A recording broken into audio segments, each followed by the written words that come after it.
Hello, ladies and gentlemen, and welcome your faces back to a brand new PMSL watch party right here in English, maybe French if I feel like it.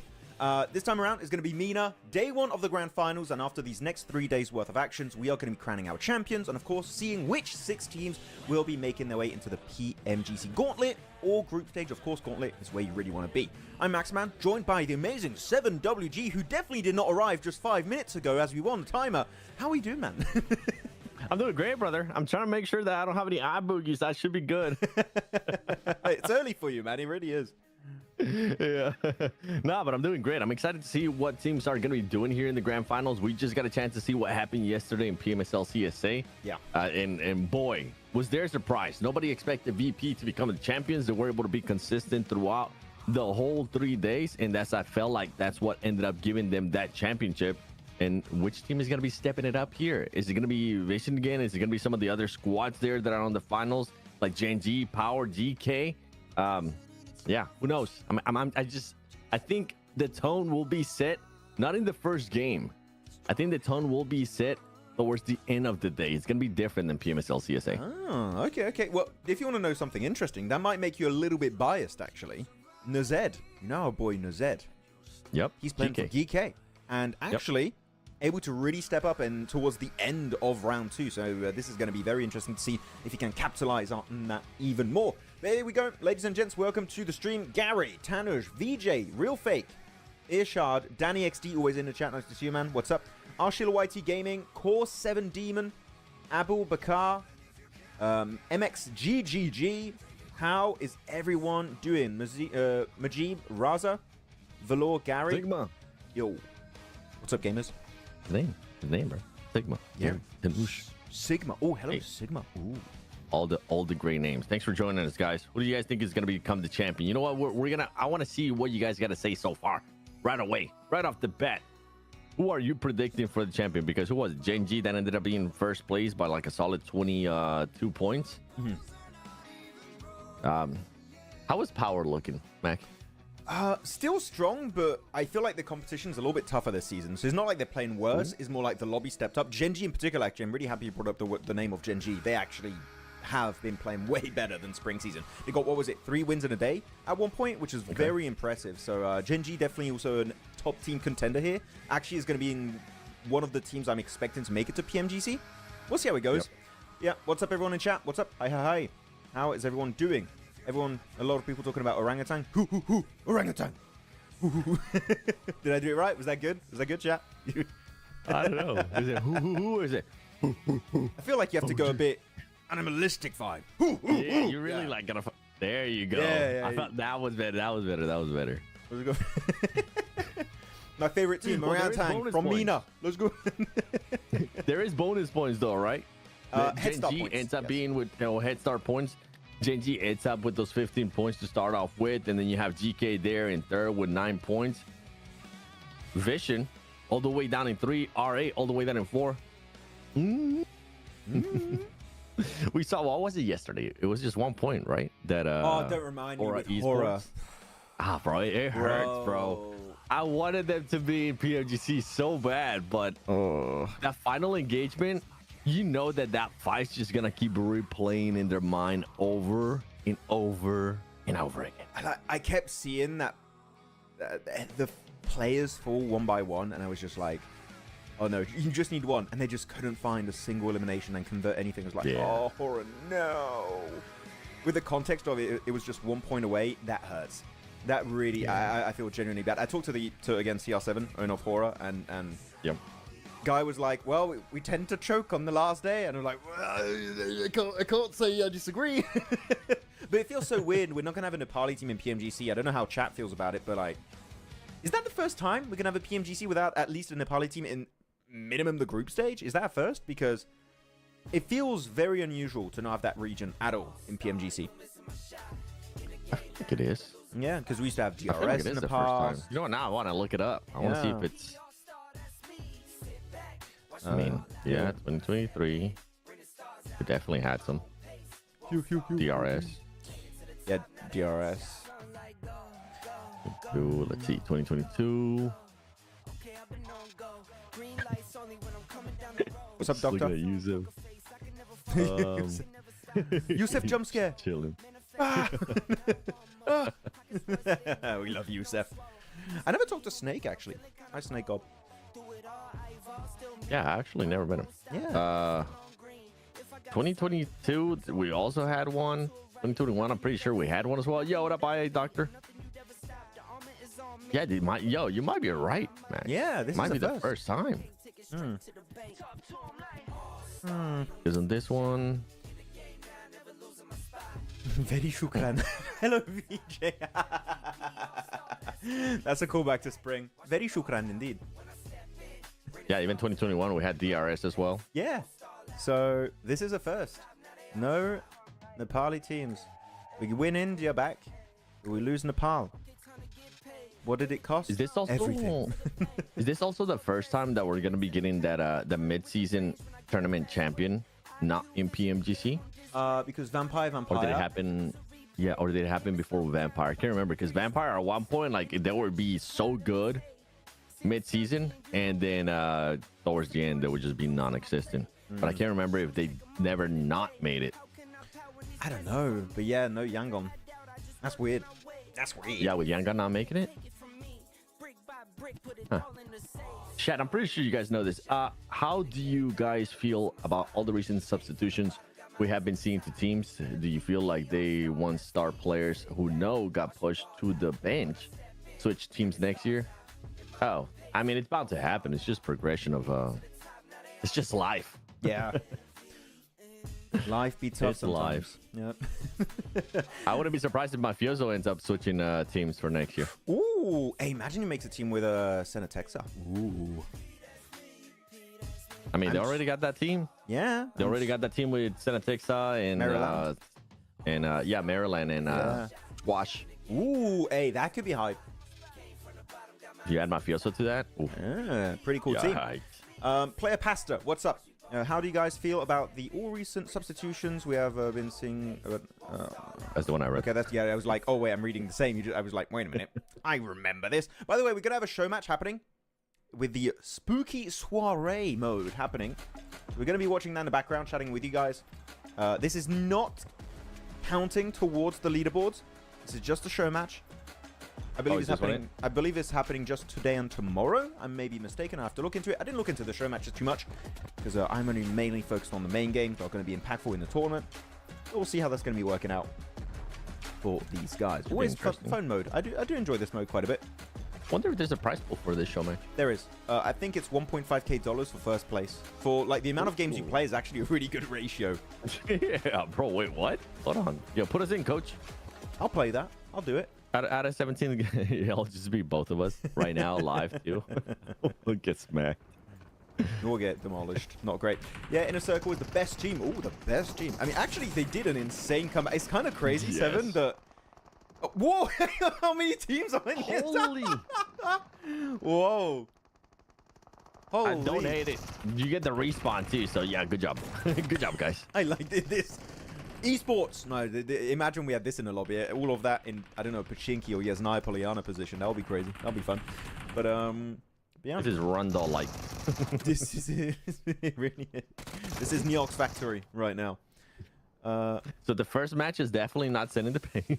Yeah. Tencent has always previously invited mid-season champion to PMGC. Yeah, exactly. So, like, Vampire. Then it was, the A7 got an invite, right? Yeah, A7 was not invited. So that's not so they true. Qualified. Okay. So it wasn't an invite, but they did make it.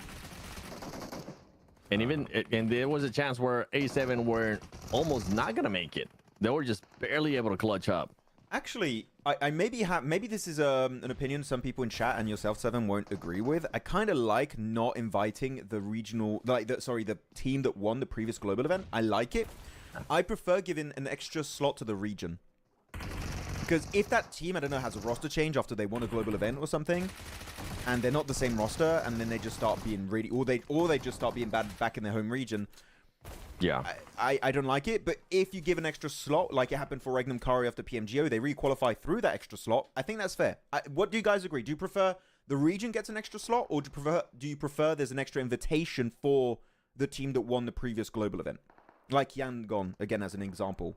What do you guys prefer? The region. Yeah. I prefer the region gets an extra slot. Yeah, Which I don't think it happened for that region. it didn't. They only had one and Yeah, it they was only had Bernie's one, balls. right? Yep. Okay. But I think, like, yeah, just give them the region an extra slot because it didn't even happen for D plus Kia. Yeah, true. They just go like, hey, you want PMGC? Get the hell out of here. Yeah. They didn't even make it to PMWC. They made it to PMGO, right? If I'm not mistaken. No, they didn't. They weren't in PMG, right? They didn't? Or am I can't remember. I'm pretty sure they weren't. I don't think we had Korea there. Check it. PMGO 2025. Maybe misremembering. Or it's just they did nothing in that tournament. I'm pretty sure they weren't there. No, they weren't. No, they it was weren't there. Reject, and it was Nongshun, Red Force there for Korea. So yeah, it wasn't. Damn. Yeah, because they didn't make it through the Pro Series Korea. Yep. That was it. Oh yeah, there was a tournament after. Yeah, in between. You're right. Yes. Yeah. I prefer the region Super Bowls team. Don't get invited. I feel like you have to earn it. Which exactly, that's my point, Player Pastor. I prefer the idea of, like, you know, you gain an extra slot for your region, making it technically easier for you to qualify again for the next event. And if you fumble, well, guess what? You don't deserve to make it. Boom, done. I feel like they the ones that say that they need to get invited are just extra biased, which is understandable. I personally want to see Yangon in PMGC. Sadly, it didn't end up happening. Hashtag invite S2G. Okay.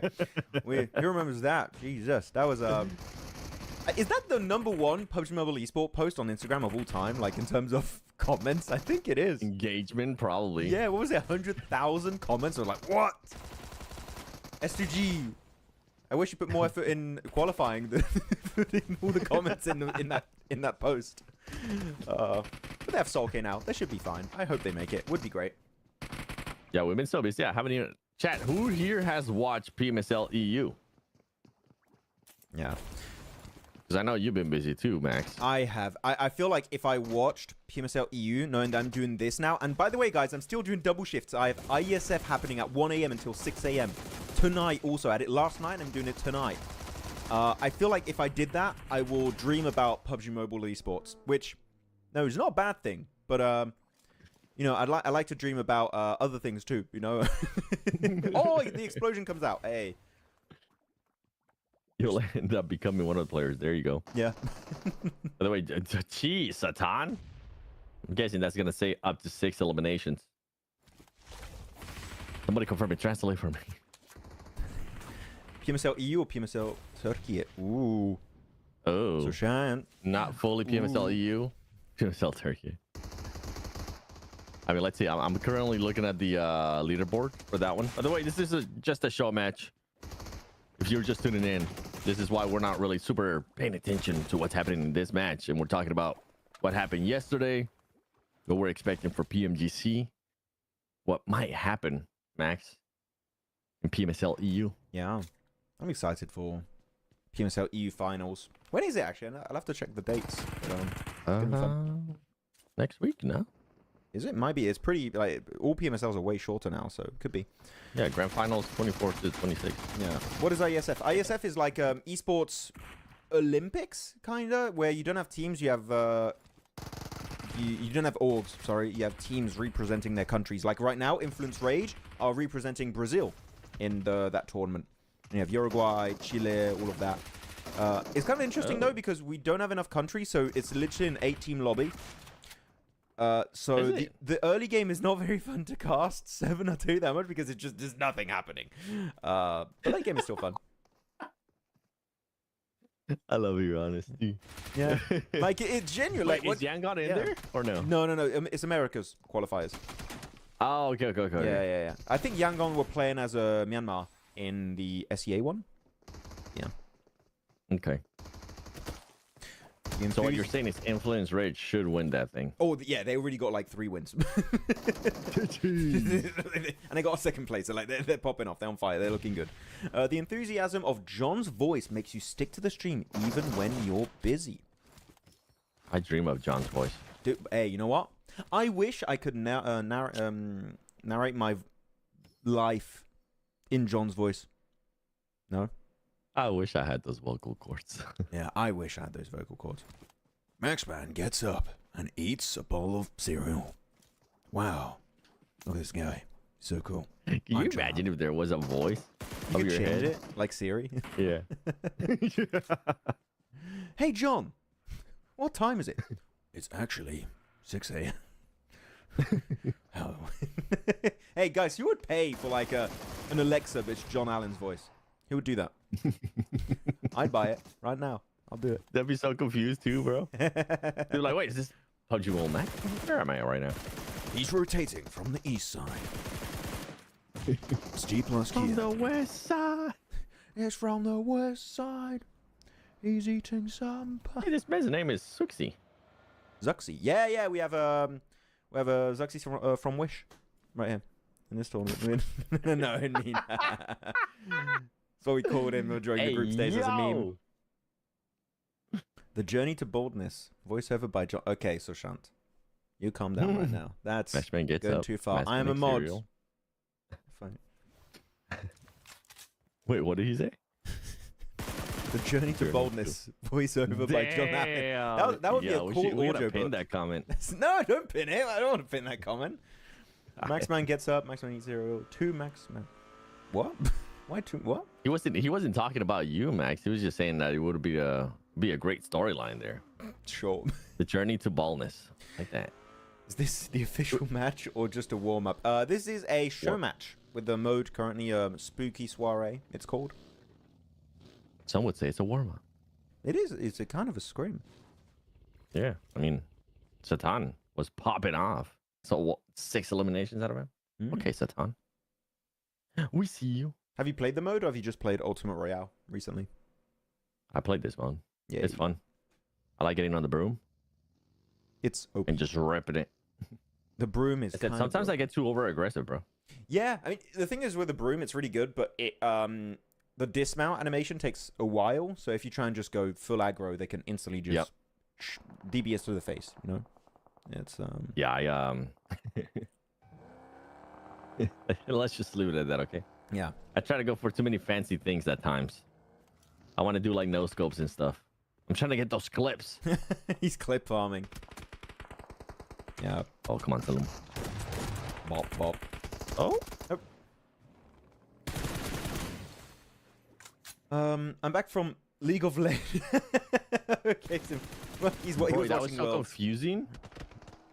What's up? Vision versus VC. Boy, those logos were way too similar. Look at KR's logo. You're gonna get even more confused. You got another one that's got like What the same the hell? shape, similar Yo. shape technically. Even not Gen D. No, that's a bit of a stretch. But when are we getting? Someone said, when are we gonna be seeing Powerboy again? Actually, I don't know if you guys saw this on Instagram.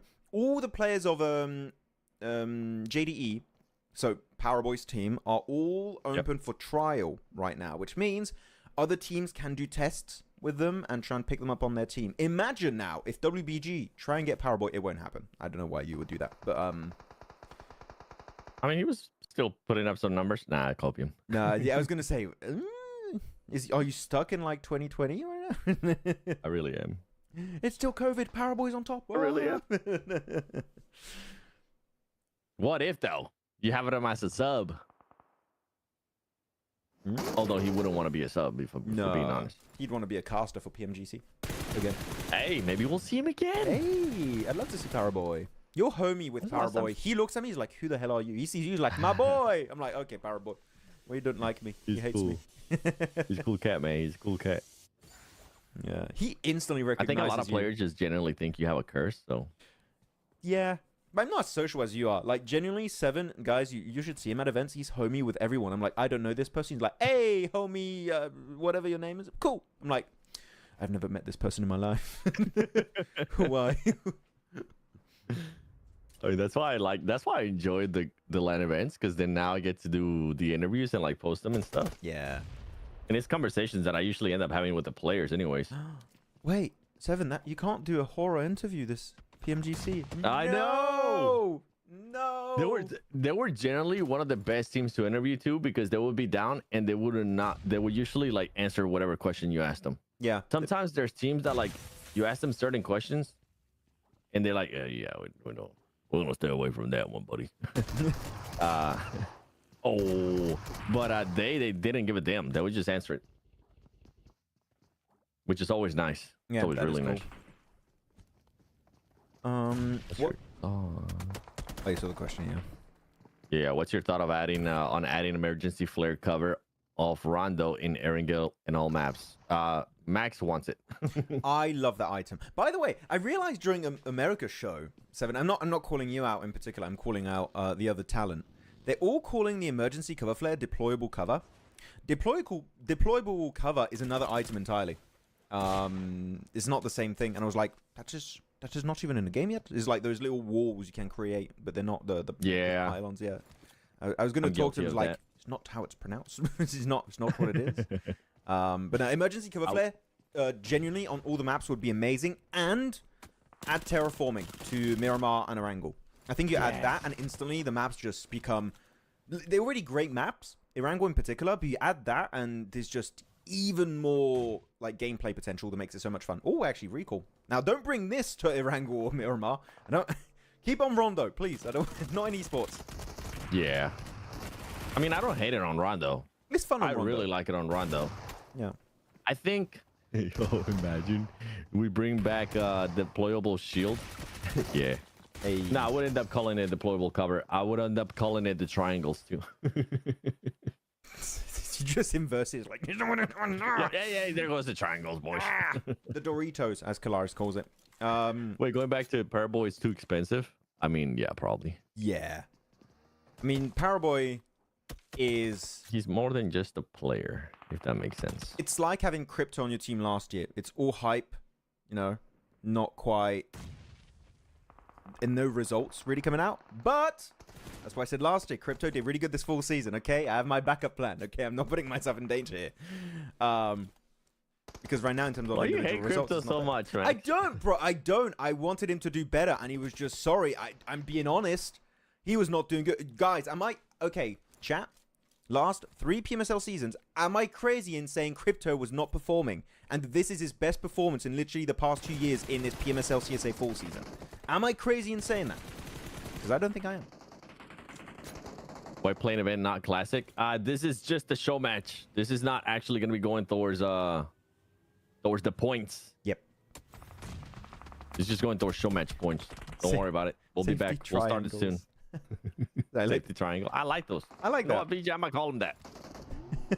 Safety triangle. And they're not triangle, they're pyramid technically. But yeah, you know what? Yeah, I like it. Damn it, Max.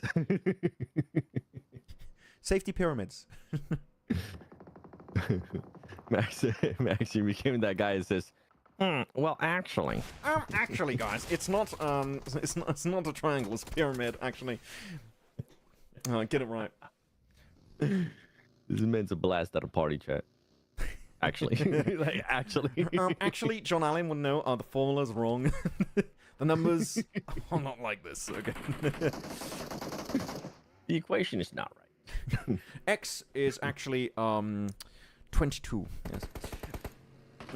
John influencing. Yeah. the John influence is real on me. Yeah, you're right. Okay. No, like, and again, I don't have anything against crypto. I'm just trying to be as transparent as possible. And unbiased, and I think that he is an aggressive player. I think maybe it didn't work with Uzum's IGLing. Huzaifa is just by nature way more aggressive as an IGL, willing to take way more fights, and I think it just suits Crypto a lot more, and I think he's enabled because of that change of playstyle. That's my genuine opinion. Oh, that was a great nade, Safji. Well played. Which ended up showcasing during this PMSL too. Like the way that ended up working out for the squad. Crypto definitely became more of the Crypto that we're used to talking about. And not last year. So yeah, I think you're absolutely right. Yeah, exactly. Like, why experiment in this mode though? Are they considering comp? No, it's usually just a show match. It's just to showcase the mode so people want to play it. We're being completely honest with you. Yeah, it's just fun to see all the deal with different little aspects of the theme mode being played by these teams, like the broom and everything. It's entertaining to watch. Oh, Vision crashing. All right, Alan. Oh, there's gonna be a big clash here. Let's go. What's up, Mohamed Kashif? What's up, Zach Aria? Aman Mir. Sushant also did say hi. Darth Rake. Sonic Bolt. Fanul Raza. Sonic Bolt, that's a hell of a name. Sonic Bolt, that's pretty cool. That's pretty cool. It's a cool name. Pretty cool name. Yeah. I like that name. Is it as cool as the Seven Worlds Gaming though? It is cooler. I'm not gonna lie. Sonic Bolt. Come on, man. He's gonna rename. He's taking your name. Be careful. Come on now. 7 Sonic Bolt. Taken. Trademark it. It's gone. Actually, Yes. we Who's don't gonna know. be using it? We don't know You where. think anybody's gonna use a broom? Maybe. I don't know. I was thinking we don't know where PMGO is gonna be, right? We don't know yet. Nope. Oh wait, because that's not even that far away. So. It'll get is- announced. Where is PMGC. Wait, are we getting even PMGO? Is it happening? Has it been confirmed? I hope so. PMGO's been fun, man. Yeah, but I haven't seen. Oh, actually, wait a minute. Are we getting PMGO? Or are we getting Okay. PMGC 2? No. PMGO. Just keep PMGOs, bro. Wait, where would we want to see PMGO at, though? We had it first year, Yeah. Brazil. Second year, Uzbekistan. Tashkent. Oh, where? Where would you guys want to see PMGO happen, chat? PMGO in Oceania. In Australia. There's too many spiders. I don't know. Snakes. I mean, it could be New Zealand, too. No, where could you do it? That could be fun. Philippines? I feel like an event in the Philippines would slap. Ooh, maybe Myanmar.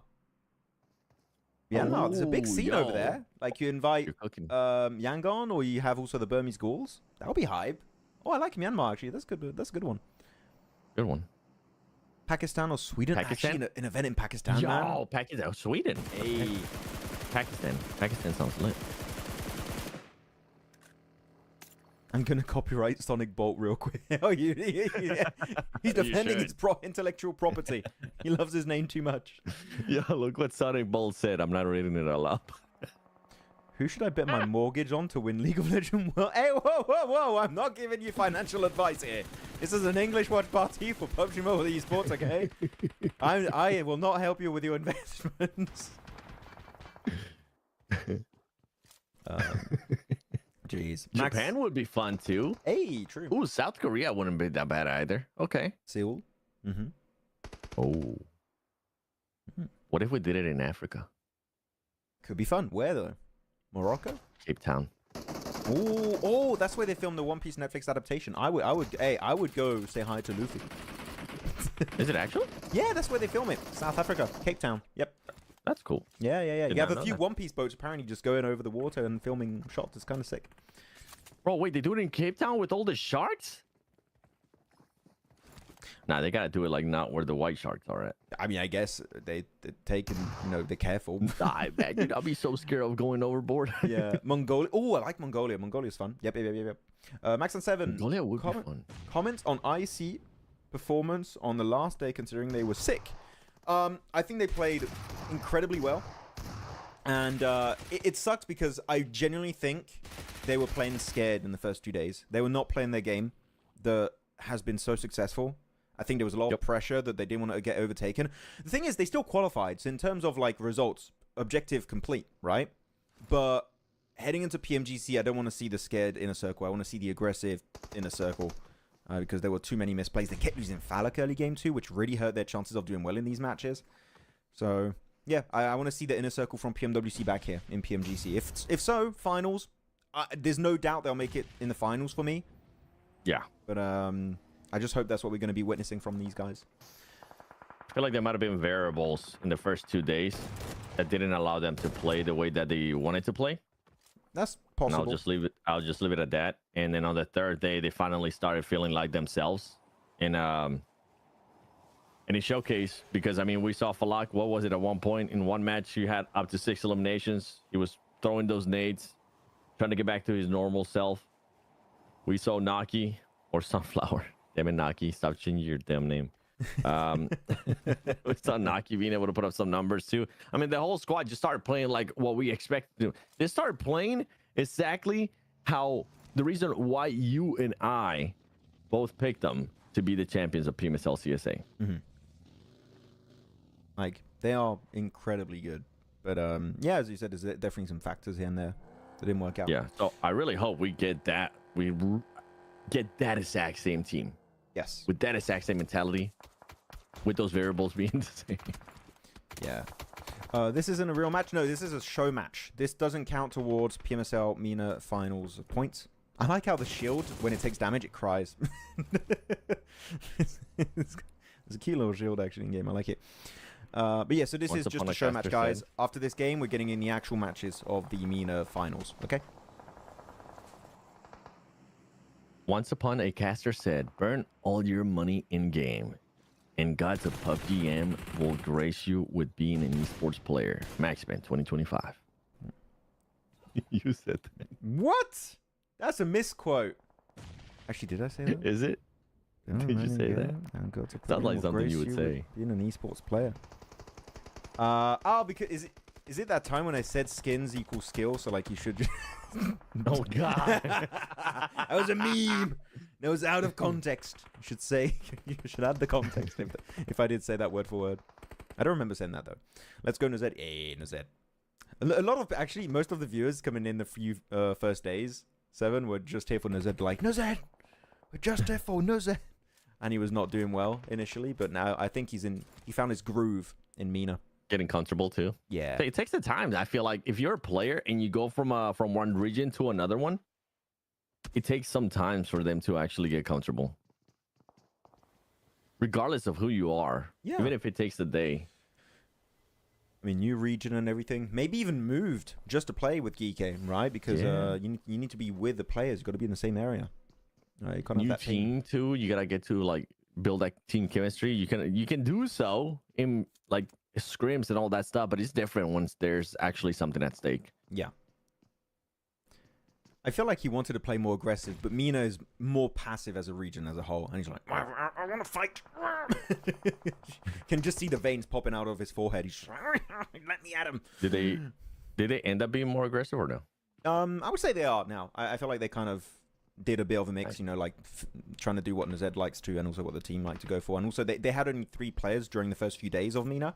1 player was missing. Now they have 4 players. Same for Vision. They only had 3. Now they have 4. Actually, okay. Volt was not playing initially, which was an MVP contender all of spring season, right? So he was out the first few days for Vision. He's back to playing. It's great to see. Oh, actually, big game of Cryptics. Somebody was asking you, BGMI versus SA happening in 2026 in UAE. What? In UAE? What? I mean, I don't know. There's a lot of rumors happening right now, by the way. I've seen all the rumors that are in the community currently, and I don't know anything. I don't know.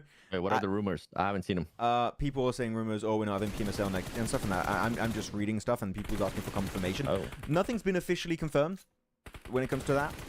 So I would just say wait for official confirmation or like communications on the matter. But I don't know. Like next year, currently we know nothing of the calendar for next year, which is kind of interesting.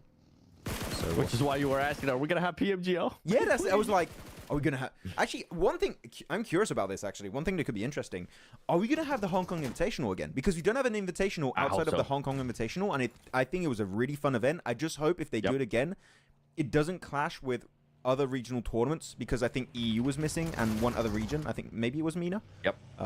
So I think if you time it right and you have every region, it would be genuinely such a fun global event.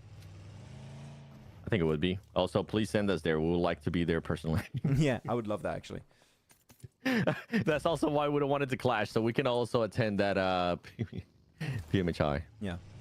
That'd be so fun. It was a fun event though, man. It was very fun to watch. I like the comment of Aman Mir. MENA in esports, passive. MENA in Ultimate Royale, classic, and the most aggressive. It is true. I've played with some friends in MENA. Not in Ultimate being classic because I needed to get high rank in that region to do it. But I played it, and man, they're aggro. Like, they're so aggressive in MENA servers. It's crazy. And then they go back to EU, and people are just playing super scared, super passive, super slow, just aiming for the win. It's funny to see how different regions play. Yeah. So people be camping in the corner, waiting for the right time. Dang it. Build your current dream PUBG Mobile roster. Ooh. The IGL, man. With that question, you just triggered me because I don't know who to put as IGL. because the person that I want as IGL, I can't. In my right mindset, I cannot put him in IGL because he would be the biggest problem for my squad. Doc. You want to put Doc as IGL, don't you? You know, look at this guy, he's smiling. Yeah. But I can't do it. I can't do it because I'm always. I would put Silas. Smack about him. To be honest, I put Silas. You could put Sub too, but Silas, yeah, definitely. Silas as I feel like Silas as IGL is like the legit correct answer. Yeah, but yeah, I would Silas. Who would be your I would go top though. Also, as like a fragger / off angle / long range. I feel like top is just needed. Yeah, the rest of the squad is easy for me. It's just like the IGL. The IGL part is the one that's like, Somebody said a good one too, and this is why I'm sad that Yango's not gonna make it to PMGC, because I wanted to see Smile. I wanted to see Smile IGL. He was doing some insane plays as the IGL and PMWC. And this is coming from like a squad that really wasn't performing that well. They barely made it to the PMWC Grand Finals. Barely. It was close. So, yeah. But yeah. These commentators just saying anything. Wait, actually, you wouldn't pick Sook? No, I love Sook, but I feel like Silas has proven himself over a longer period of time and is more consistent.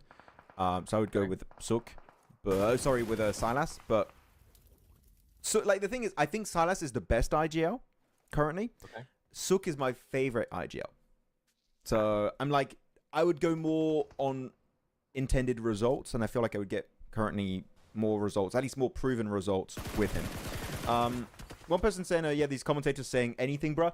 Kai, yes, you're correct. I don't have a comeback. Yeah, we are. It's a show match, and we're just doing an English watch party, so we're having a quick little back and forth with the chat, having a fun time, waiting for the actual proper first game to start here. That's going to be on Rondo. Actually, very excited to see Rondo play in MENA because of the clash of streams. 7, I literally couldn't watch any Rondo games almost for MENA, so this is going to be a first to see how they're going to play.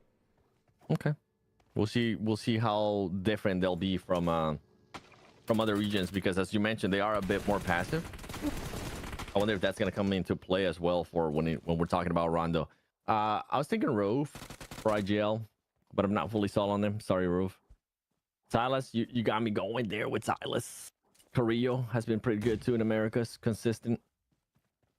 Let me tell you the other squad, and then I'll end up answering for the IGL, because that's the one that kind of always holds me up. So I have top, I have Rebel, okay, and I have Doc. As not as an IGL then. Not as an IGL. Ooh, okay. So like Fragger Doc, which I think is a good one. Yeah, definitely not off-angle scout Doc. Main Fragger, entry Fragger Doc. Yeah, I mean, that's fair. That's fair. Yeah, for that, I mean, for the off-angle, you have top. So that one's covered. So yeah, top, Rebel, and Doc. Doc, once again, gotta say it, not IGL. And then I have damn it, you actually convinced me. You little bastard. Silas is IGL. Got him. Yeah. For my team, by the way, GG Twisted Mind. Or I didn't. Did they win? I was. Sorry, I don't know. I wasn't looking. Sorry. I think it was Twisted Minds. Yeah, I think GG's. Whoever won, congrats. You're the best.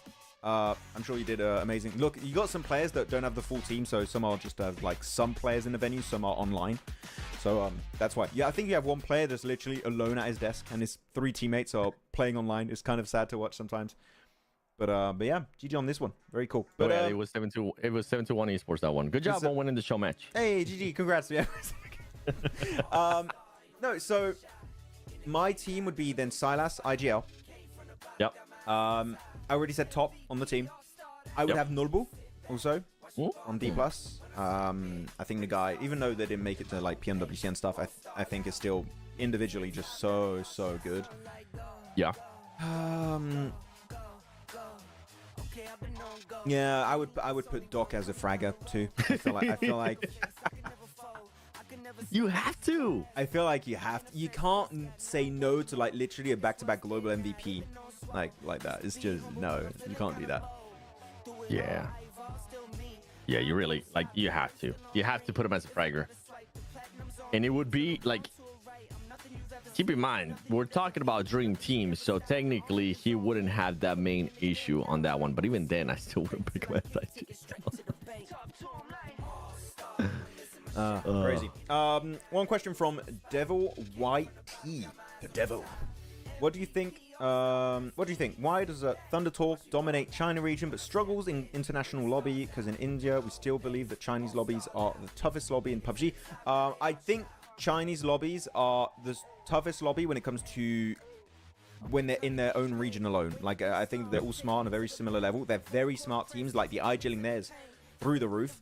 I just think they lack fragging power, and I feel like that's why they struggle, except one team, which is Weibo. I think Weibo is currently the exception from China. Like, they do really well leaving their region. Yep. But outside of that, Thunder Talk, you put them in a CQC fight against another team, like, most of the time, they just go out so quickly.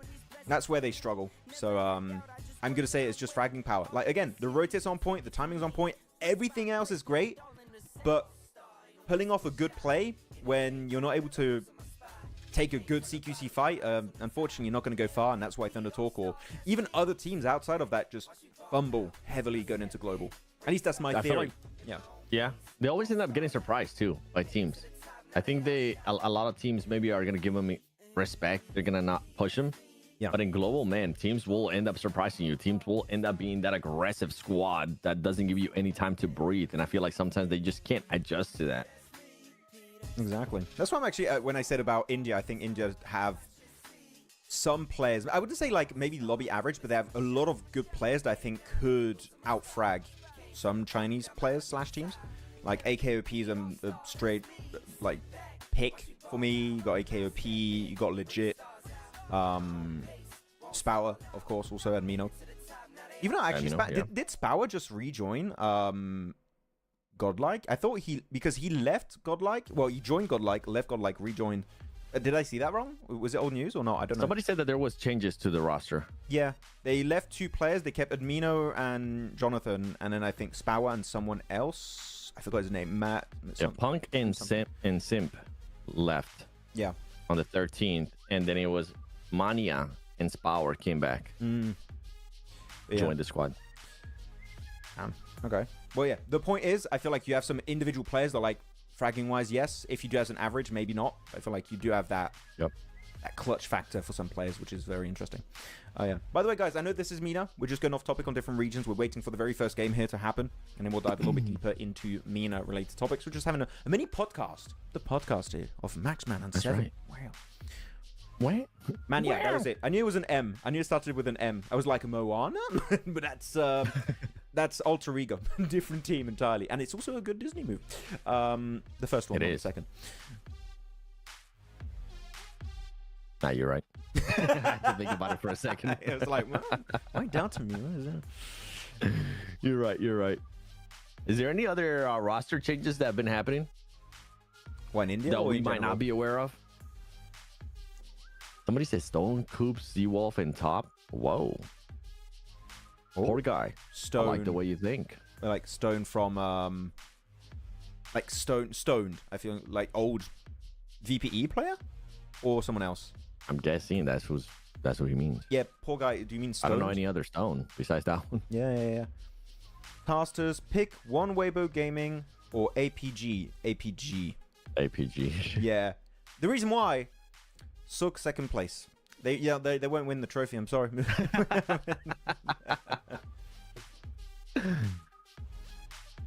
8-bit disbanded. Oh, really? Really? Damn. The full squad? Where's Saumraj gonna go?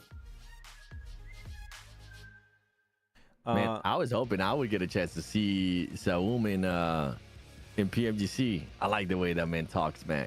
It was beautiful. I love all those edits, dude. Sook, Coops, Top, and Revo. Ooh, okay. I like that. Different regions in there. That's fun. Maxman and 7. How can a Pakistani team qualify for PMGO? We don't know. Like, literally, we have zero information related to PMGO 2026. We don't know anything about it, when it's happening, where it's happening, how it's happening, who it's happening. I don't know. That's an extra one. There was too many questions. Why is Gamora? Another venue. You want another venue? Tell me, where is it? In your Can you backyard. imagine? The barbecue. Actually, Pakistan PMGO wouldn't be awful. That'd be sick. What town? What city would you do it in if we did an event in Pakistan like PMGO, let's say? Where Give us the stadium. people that know... Let's fill up a damn stadium, bro. People in Pakistan right now in chat, where would you recommend PUBG Mobile Esports to do an event? To have the highest access to already good venues with like tech and everything, so you can do a LAN event properly. Islamabad. And also get a really big audience. What do you say? I guess it would be Islamabad. Islamabad? So that's the capital, right? Yeah, it's the capital. Capital. Okay, I mean, that makes sense. You know what? Actually, that's the only one I know. That should have been the obvious. If I'm being completely honest. I sort of said capital. Yeah, it makes sense. Karachi. Lahore. Oh. Karachi is by the. By the beach. I'm looking it up. I'm looking it up. Cat. Right. Where would we want to go? Karachi, Pakistan. Show me on Google Maps. Where is it? Hyderabad. Wait, maps. Maps. Where is it? It's next to the water. Hey. It is next to the water. Guys, PMGO LAN event in Karachi on the beach. We do. By the Arabian Sea. Yo. Hey. Can you swim in there? Is it? Pretty sure you can swim in any water. Yeah, but like Just of. no sharks, Yeah, I know what you mean. please. I'm scared of big fishes. I don't like them. Yeah, don't go to South Africa. I like them on my plate. That's You eat shark? You maniac. No, I wouldn't eat shark. No. Yeah, I'm pretty sure Cape Town is known for having like great white sharks. Ain't no way I would jump in that water, brother. I would not. I would just go see the Netflix studio. Is there any transfer window in internationals? Internationals, usually it's the team that qualifies needs to remain the same heading into the next, like for the global event they qualified for. There's a few situations where you can add a player or something based on if some players maybe can't make it, etc. Like there are exceptions, but the rule is if you qualified through PMSL for like, let's say a PMGC, that team that qualified, that won PMSL is locked in right after you win it. Like you can't do any changes normally. So that's how global transfer windows work. And usually just before PMSL, you have a transfer window, and then a few weeks before PMSL, it's locked in. I believe I heard for India also they're now going to start doing transfer windows.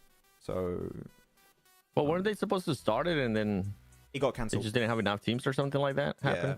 Which actually, I wasn't a fan of that. I don't like that you make a franchise system where all the slots are franchised. That's why I like PMSL. You have some invited slots and you have some qualified slots. So it's a good mix of like, teams actually qualifying and also popular big orgs, big players that are just already heavily recognized in the scene. So I feel like you need to try and strike a balance for it. That actually doesn't seem bad. I'm over here just looking at Pakistan. He's like, vacation, booking a hotel and a flight right now. Gonna say hi to Islamabad, though. Islamabad, I feel like that one...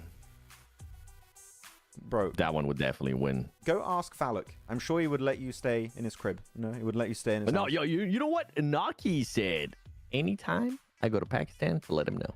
Hey! Oh, we got the bonus points, by the way. Yeah. Bonus points heading into this one. Genji's got 15 bonus points. Power 12. GK. Do you have any, like, just in terms of players and orgs here, Seven, that you would like to make it? Don't forget, it's top 3 teams. Of course, you got 3 regional slots. But what would be your top 3 looking at this just early on, knowing that I know you haven't watched the group stage? So you want me to be biased? Yes. Like, what's your biased prediction right now? Okay, Twisted Minds because of Lord. Okay. All right. Genji because of Satan. Okay. And you said just top 3. Damn. I have friends in power. I thought you're going giga biased. Okay. Yeah, bro. Well, you said go biased, so I'm going biased. Let me think about the third one. How about you? I want GK because Nozed. I want Power, and I want... No, actually, I don't want Power. I want Genji. I want Genji, and I want Cryptics. I think that would be fun. Ooh. Yeah, and again, like at Power, I think could qualify through regional slots. So that's why I'm like, qualify okay. If that's the case, then I'm not picking Power too. Hey, there you go. What's up? Who's in chat? Oh, I thought there was green for a second. I imagined it. Weird. That's not bad. Yeah, Twisted, Gen G, and GK because of Nusret as well. Mm-hmm. Yeah, I don't hate that. I like those top 3. I like it. What would your guys' top 3 be? Tell us in chat. Look, Max, it's called Bunker Drop. That's called Bunker Drop. Oh my god, you're right. That's horrible. That's a horrible name. Bunker? No. No. Please. No. Please tell me that everybody can see this too. Yes, I'm showing it right now. Okay. No, I don't like that. Bunker Drop, chat. Safety triangles. What we call them? Safety pyramids. Yeah. Okay, we're good. You said that one earlier. I'm like, hey, geometrically accurate. Yeah. Yeah. No emergency pickup. No self-aid. No flare. No shop. No red zone. Actually, we asked this question, I think, in spring and also last year during the watch party. So I'm going to ask it again. Would you guys like, in esports, for them to add the emergency pickup? If you guys don't know what the item is, it is quite rare.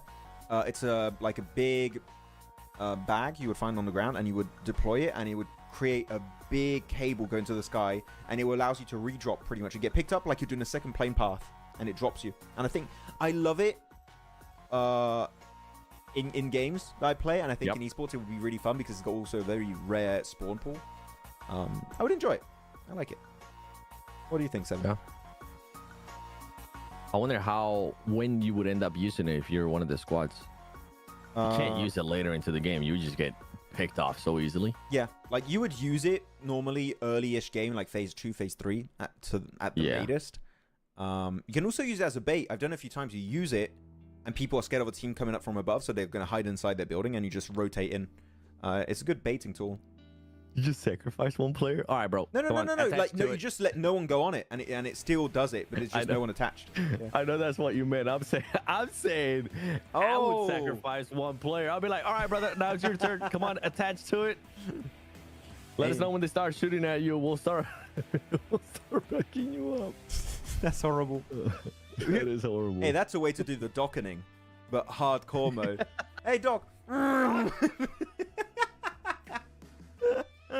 The docketing would just instantly level up, guys. Can you imagine Doc with the emergency pickup?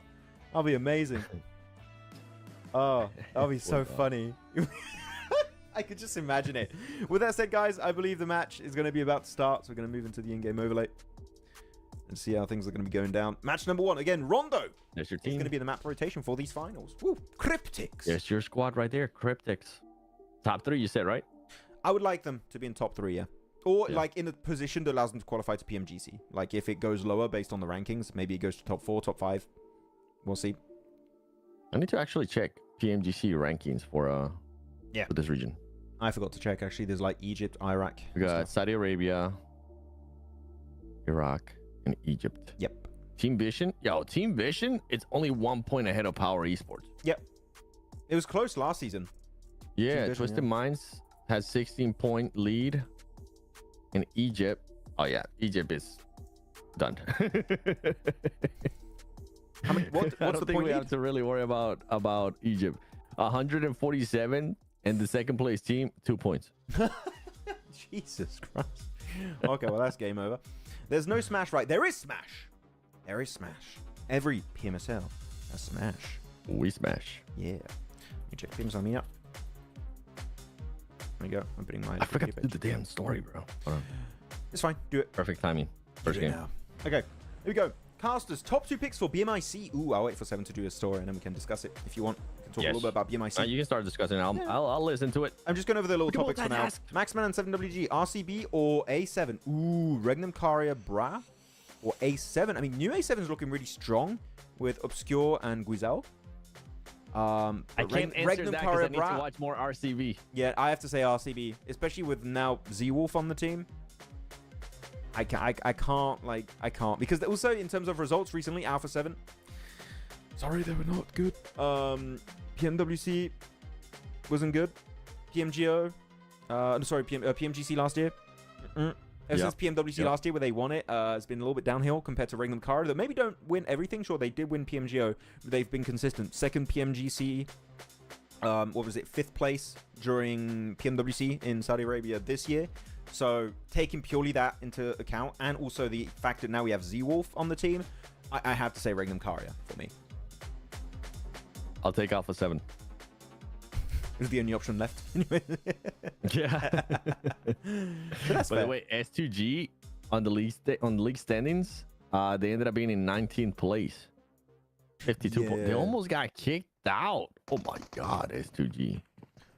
Solke, what are you doing? Hey, we're getting we're getting some fights here. Yep. Power. Oh, we recognize this place 7 during CSA. Yeah. The 3-way hot drop. That was so hype, honestly. That was so freaking hype. Come on now, Haji. See you clutch before? Yeah, it's too many people. Too many people are gonna be surrounding you. Yeah, easy leave. Where's the rest of Pow, actually? Where's the solo? I know. They have a solo. Where is he located? He's next to Stadium, actually, right now. So he's really far north of this fight in Yulin. He's not going to be involved in this whatsoever. Interesting. Guys, okay. watch party Finishing for... the story. Yeah, guys, watch party for BMIC. We're not allowed to. We don't have authorization. It would be fun if we could, but we can't do it. We'll make I wanted to go to India. Literally had the hotel set and the flight set, but I was told no. So sorry, can't do it. I was gonna be in India. Can you say why? No, or not? You can't say no. Yeah, we can't say why. Okay, that's fine. Along the lines of why we can't have a watch party. Okay, that's it. Tis fair. Okay. My favorite 2 teams, Yangon Galacticos and APGA. I mean, cool thing for Yangon Galacticos fans, genuinely, Burmese Ghouls is also a very strong team from what I've seen in PMCL. And they have 2 players that also previously played with with players of Yangon in, what is it, Ichi and Godspeed. That was known as West Carry, guys. Oh, I'm really making my brain work. Jeez, I'm trying to remember all the names. For real. During PMGC 2023, there was one by IHC, but it was during the league stage, and they had a horrible league stage. They looked like, I think they were in 24th position or something like that. So really low ranking, but they have played together, so hey, who knows? Myanmar is on the up and up. You can do a co-stream cast. We can't. Nope. 7 and Maskman, DK and GDR drop clash in military. Who's that? BMIC will be interesting in regards to how many teams stick to their actual original drop spots. If I'm going to say it now, if a hot drop happens during BMIC, I'm going to say it's caused by the teams from India, because usually Korean teams and Japanese teams are not very ego-oriented when it comes to keeping a compound. Like, they're more than willing to give it up. They're very good at having secondary drop locations usually. So... yeah, and they already started posting too, where they're going to be dropping on social media. Yeah, so like literally, PMSD ended and they instantly posted, "This is our spot. Don't touch it. It's ours. Get away." But nice. I do like it. What about as an audience in India on LAN? Can't. Sorry, man. Maybe next year. Hopefully next year. Yeah, would be cool.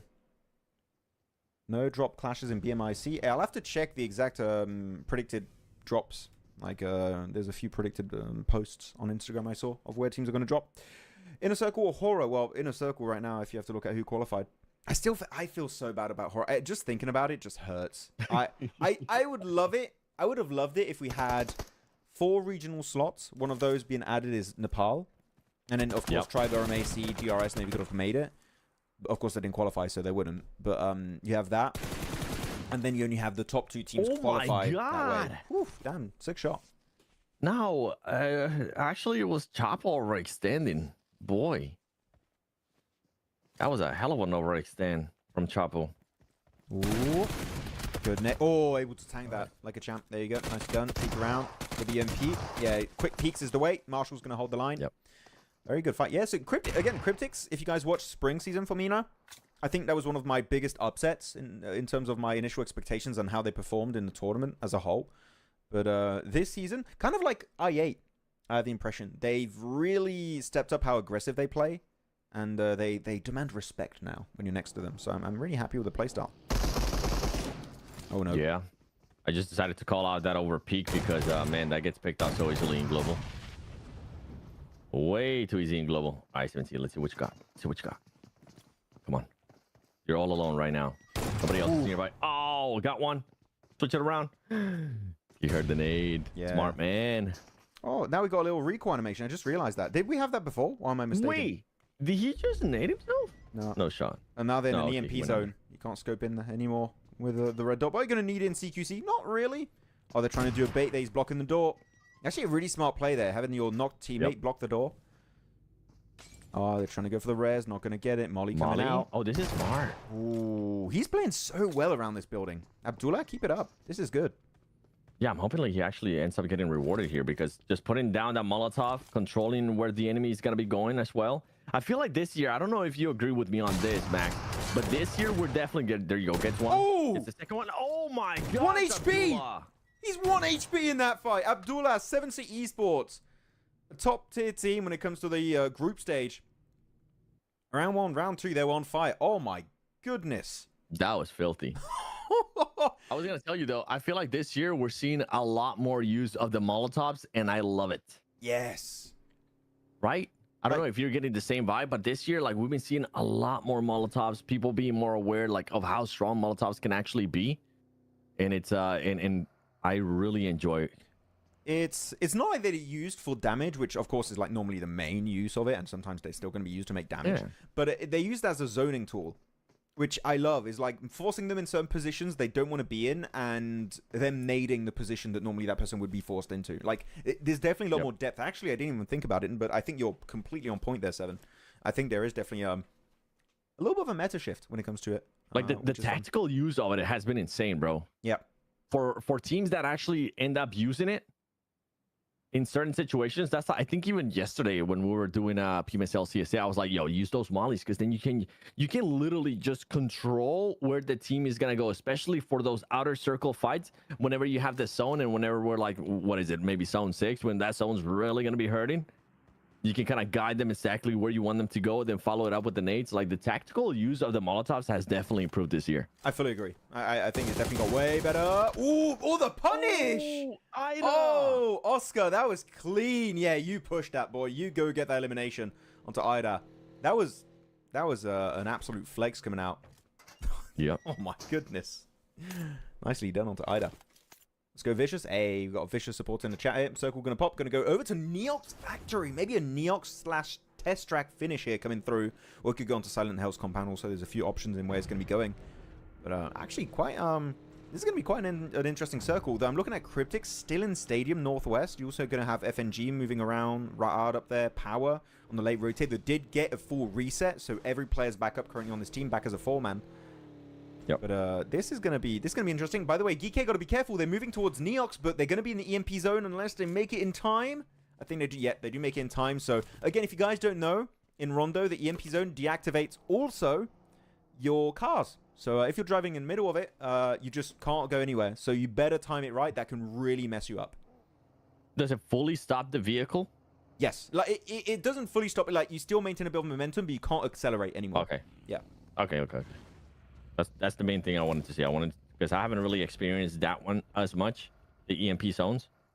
So I wanted to make sure if it fully stops the vehicle, that's crazy. Yeah, I had it in a game where I was in a Pico bus and just driving through a field, like flat terrain, nothing around you, and it loses insta acceleration. And we just get completely wiped by a team that's in position. We can't escape. We're just stuck there. It's horrible. And then you can't scope in too, right? With certain scopes. You don't have the red dot. So we couldn't even fight back because we would miss all our sprays. It was horrible. Ariane, any chance for Hora? Nope. Next year. Yeah. I wish they stick together, though, I would say. I want them to stay together as much as possible. They're a good team. Oh, you mean like... Oh, okay. Hora, okay. yeah. No disband, please. There'll be around 8K to 10K people landing BMI. Man, trust me, brother. Trust me. In the audience? Stop reminding me. I wanted to be there. Oh, in the audience? That'll be hype. Really? Is that confirmed? Like, can you buy apparently the tickets? arena that they're going to be in is pretty big. Really? Ooh, where is it actually? Can someone tell me the name of that? I want to Google it. I'm intrigued. I got you, brother. Hey, he knows. Sure I might have it. Views on Inner Circle last day come back. I was looking at hotels near it. Views on Inner Circle last day come back. Heard that they were sick whole tournament. I've also heard they were sick a little bit. During a little bit. Maybe not a little bit. Maybe a significant amount. Yeah, Shobomi Convention Center in Delhi. It's a mouthful. Excuse me, your English? What? Can you repeat that? Yasho? But putting Yasho? Yeah, sure. This is all together, by the way. Bhoomi. I'm guessing is Bomi. Okay. And then Convention Center, Delhi. I got it. Whoa, that's massive. What? That's what she said. Yeah, it's pretty cool looking too, bro. No, that looks cool. That's a cool building, actually. Ooh, okay. Yeah, pretty hype. Okay, so cool about the shift. Here we go. Moves away from Neox. So not going to be on Neox for Geeke. A little bit unhappy about that one. It's going to be split by the road. This time around, where are teams going to be heading? Silent Hill don't have to move. Same for GST. Southwest, though, quite full of squads. You're going to have to be a little bit cautious about how they move around this area of the map. I think emergency cover flares are going to be very important in this circle. It is you don't have a lot of POIs in this circle currently. So emergency cover flare is going to be the name of the game. Bunker drops? Safety Doritos? I like, actually, Safety Doritos is better. That's kind of cool. Safety Doritos. We need bunker drops, right? Yeah. That's what the thing said. Yeah, bunker. I don't like that. I refuse to accept this piece of information as canon. That's one that I can really get behind, Max. Come on, just let me have one, please. Let me get behind that. Wait, is BMIC gonna be happening during the Diwali festival? Hey. Alright. Regrouping it. That's a good compound. That's a good spot. Please, bro. What? What's up, Kunal? Don't ask to curse me. Oh. Okay, well, fair enough. What happened to Team Spirit? Niptura happened to Team Spirit. It's all her fault. Blame her. I have nothing to do with this. You remember last year during PMGC whenever she was next to her, how much she was freaking out? Yeah. So actually, I want to talk about Team Spirit, but they went out 15th. I'm still want to talk about Team Spirit. No, I was talking about the hotel. Oh, yeah. The final day when they were just chilling right there. She's like, oh my gosh, should I go say hi? Check us out, Kitsune. Wow. Just go out to Kitsune. Yo, Kitsune, can I have you in person, please? Strip it now. He still owes me one, by the way. Oh, okay. Oh, XP. Oh, that was a lot of missed shots. Wait, what is this spam? What is going on? Holy, what is going on in this building? Sami, chill. What is happening? Okay, thank you. There you go. End it. Oh, it's not ended. No, it's the rest of 7C is going to be joining up here. Here we go. Oh, look at that molly. Look at that molly, though. It doesn't connect, actually. It's behind the wall. Actually, it stops him from pushing in. Oh, Satan, I love what he's doing here. That's a big play. He almost ended up going down, though. Yo, Genji can defend that, and now 7C is going to be looking to third-party that as well. Twisted Minds with the recall. Ooh, that was a very late recall, too, actually. But they do get it.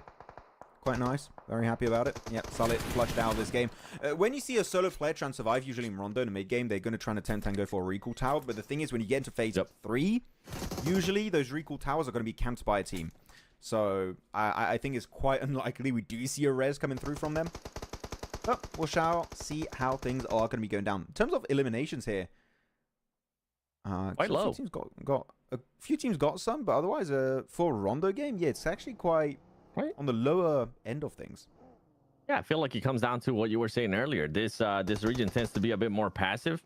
Usually at the start, you have the free mulligan, baby. If you die, you get to recall. Hopefully, if you have the right strategy for it. Yeah. But I hope that they start implementing that, because if not, yo, MENA, you're gonna get absolutely wrecked when we go to global and you start seeing how aggressive some of the other squads end up being. Oof, now off, jumping down. That's close. But no cigar makes it out. Rad also going to be completely demolished in this game, out of this match entirely. 13 teams now remaining. We'll do a prediction pretty soon. Next circle pop, guys. Prediction time on Rondo. So get ready, you keyboard warriors. Vision. No, the making it out versus Geeke. Okay. No, they're fine. Okay, Geeke are going to allow them to rotate out. Well, not allowing it, but they don't really have a choice in the matter. And now Volt, again, MVP contender of Spring here. Clashing versus FNG. Is going to be joined up by Marcelo. The nades connecting. Not going to be able to get the knock, though. Now Marcelo, Volt, 2v3. Now the 1v3. Not working out really as intended. Marcelo punished pretty much the moment he arrives it behind that wall. Yeah, Volt's going to be having to slow it down. Hopefully, luckily for him, I mean, he still has one of the players behind him. If you can get out of this one, if you can back out, I don't know if they still have maybe recalls. I think recalls are still available. Just barely, though. Try to go for that recall, or try to have your other teammate try to go for that recall. Never alone. But I don't know if they already used it or not. Oh, his vehicle's too messed up. He's not gonna get out of here. He's gonna have to really engage. Build damage. Look how far away Never Alone is.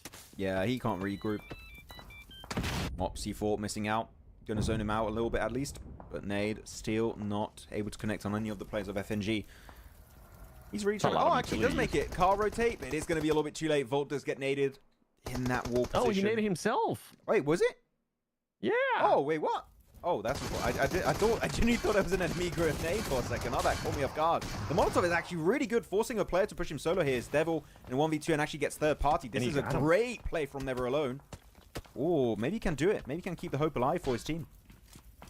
If he can pick up his teammate, though. Oh, clean. Nice. Okay, go for the res now. Go for the res now.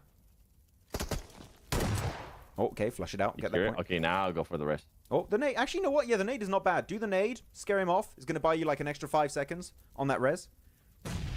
Actually, that's a very good nade play. I like it. Yeah, what a play, Never Alone. Yeah. What a play. Yeah, he ended up nading himself. That was wild. Oh, wait. Ball got picked up and got knocked right away. That sucks. That's the worst when that happens. Meanwhile, R8, yo, R8, that's an awful place to end up stopping too, because you just have so many whoa, whoa, whoa, whoa, whoa, whoa, whoa! Oh my god, Never Alone, he had no idea he was there. Okay, looking for Saf G now, but he will get completely cornered by... How did they not see him behind that two-seater? That was surprising. That and was he does get one in him too. Yeah. Nerset is the one that ends up getting surprised. Meanwhile, MFG, I mean, they're trying to see if they can get into the placement points at this point. Oh, they know he's there. They gotta know he's there. Do they? Because they just found a solo there, and I think they might be thinking, oh, there might be no one. They're just checking the corners. They're playing it very safe. Yeah, they have to clear every room. You might get surprised right here. Oh, they know. Now they know. Oh, wait. Oh, okay, they're lining up. Be careful, you're going to be low. He picks up two. Maybe the triple. No way! GX, what was that? X just getting himself the 1v3 in this tiny 1 square meter room. GK, did you not have grenades? Did you not have Molotovs? Did they not have anything to work around? Where's the utility, brother? You have the numbers advantage. You literally have him trapped. You can't get out of there. Oh my gosh, what an absolute fumble by GK. Okay. By the way, kudos to the player that was able to clutch up that 1 versus 3. Massive W for you. But GK, that was one hell of a throw. That was an L. That was 3 L's in a row. I don't know how to move on from that. That was literally... Yeah, GK, we hyped you up before this. Oh.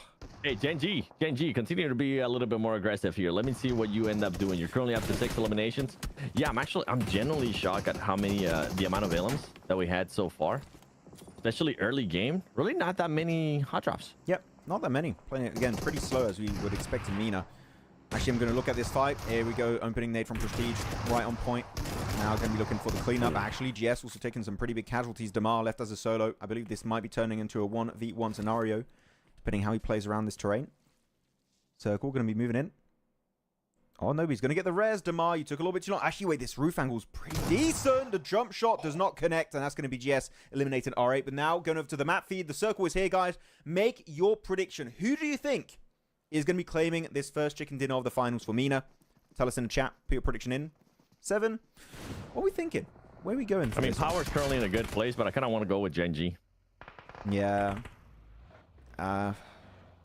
Gen G is going to be winning it now. I think Power might end up...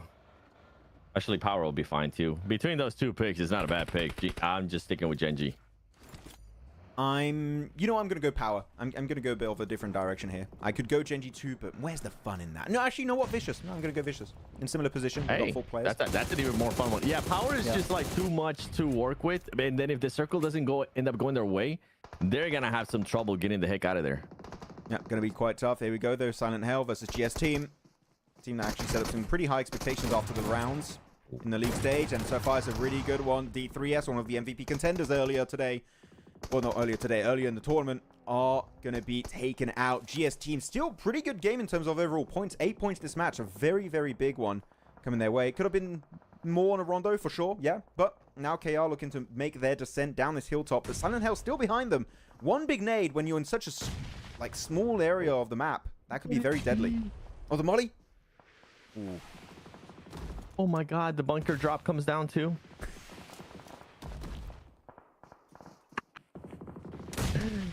It's gonna stick, Max. It's gonna stick. I don't like it. Don't make it stick. Oh, he's not. Okay, I was like, wait a minute. He's not taking blue zone damage, but no, he was just barely inside the circle itself. I think, yeah, these two teams, Silent Hell, KR, 7, game over. There's no way you survive this. Yeah. This is done. Unless they have a lot of deployable cover. What, like 20? Yeah. That's what I was thinking. They just keep moving up more and more. Put 2 on each side as they move up. Put a vampire in this. Get me out. They're gonna do it. Yeah. That video was great, by the way. Cheers. Oh, good nade on Geith. They're gonna try and clap back. The nades are being chucked. I love the moment you chuck so many nades, you have so many dips all over the place. The terrain just completely changes. Look at that. You got a massive dip ahead actually for Baz and Brute. They could take that position because of the nades creating that little dip for themselves. And Brute actually gonna take the cart. Moving it forward, he's going to pick up his teammate Baz. No, he's like, no, you're done. You're solo, man. 1v3, take it or leave it. And they are going to be there. You go. Spamming big time. But that's the dip. Yep. Oh, wait, 2 down. Wait. I was about to say, where is Vision? When are they going to get into this situation, into this party? Gen G as well. Going to get a little bit hyper. This squads, man, I just feel bad for them. Everybody's currently just looking at them. Yeah, they have no chance. No chance in hell. If you know that song, congratulations. It's Silent Hell. Nah, not gonna make it. Vicious though, you can see in the distance, getting in their cars, making it towards power. That's gonna be a breach. Are Gen G gonna third party this? I wouldn't recommend it. I don't think it's necessary for them to third party this. Maybe from a distance if you can. And do you find Baz? That's going to be a huge knock. Circle still moving in. Brute don't have anywhere to play around. I think this is going to be Gen G, just start getting control. Yes. Ground control. That's the main one. Try to set yourself up and try to set yourself up a little bit closer towards the center of the circle, because this is the best time right now for Gen G to actually do that with these two teams currently fighting with power. How are they going to coexist? Actually, they're homies. Oh, that's actually a good play from Gen G. You said they should take control. This push here is actually a very smart play. Players. You do lose one, but you know what? You can still get the res. That's decent. Smoke it up. Smoke it up, Youssef. Yep, right away. Get the smoke down. Maybe emergency cover flares if you can too. They do lose again. Wait a minute. Maybe this is going to be Gen G losing out this game. Losing a player that's really going to hurt their chances of getting this win. That was just such an unnecessary push to that last player, though. Try to bait him. You have the numbers. You currently still have the other 2 squads kind of close by. You could have used that to your advantage. Oh, I feel like, I don't know if you agree with me on this, Max, but I feel like that was definitely a bit of a misplay there by Gen G. Yeah, like he was going to be in the blue very soon too. It's not like you had to. Like, I get the idea of going for that play, and I like it in theory. But I think that you just wait and you would still get that elimination while taking very little risk. So I think it was a good idea. Maybe not the right timing. Power, there we go. Looking to re-engage onto Vicious. But still have some healthy members here. Well, I say healthy now. Actually, they're taking a lot of damage off that utility and even getting third party by... Oh, the solo of FNG. It's X. Able to get himself a really good shot. And now that's going to be opening the gates for this fight between Vicious and Power. And here you have it. Vicious not able to even really put up a fight here, 7. It seems Power got this one pretty easy.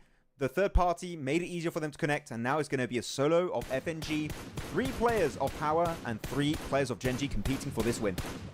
Yeah, that third party definitely ended up surprising them there, but I just said it. They didn't even have a chance to fight back. But for Gen G, I mean, even though you currently do have 3 players, you do have the zone now coming in. You get a better idea of where it might end up finishing at.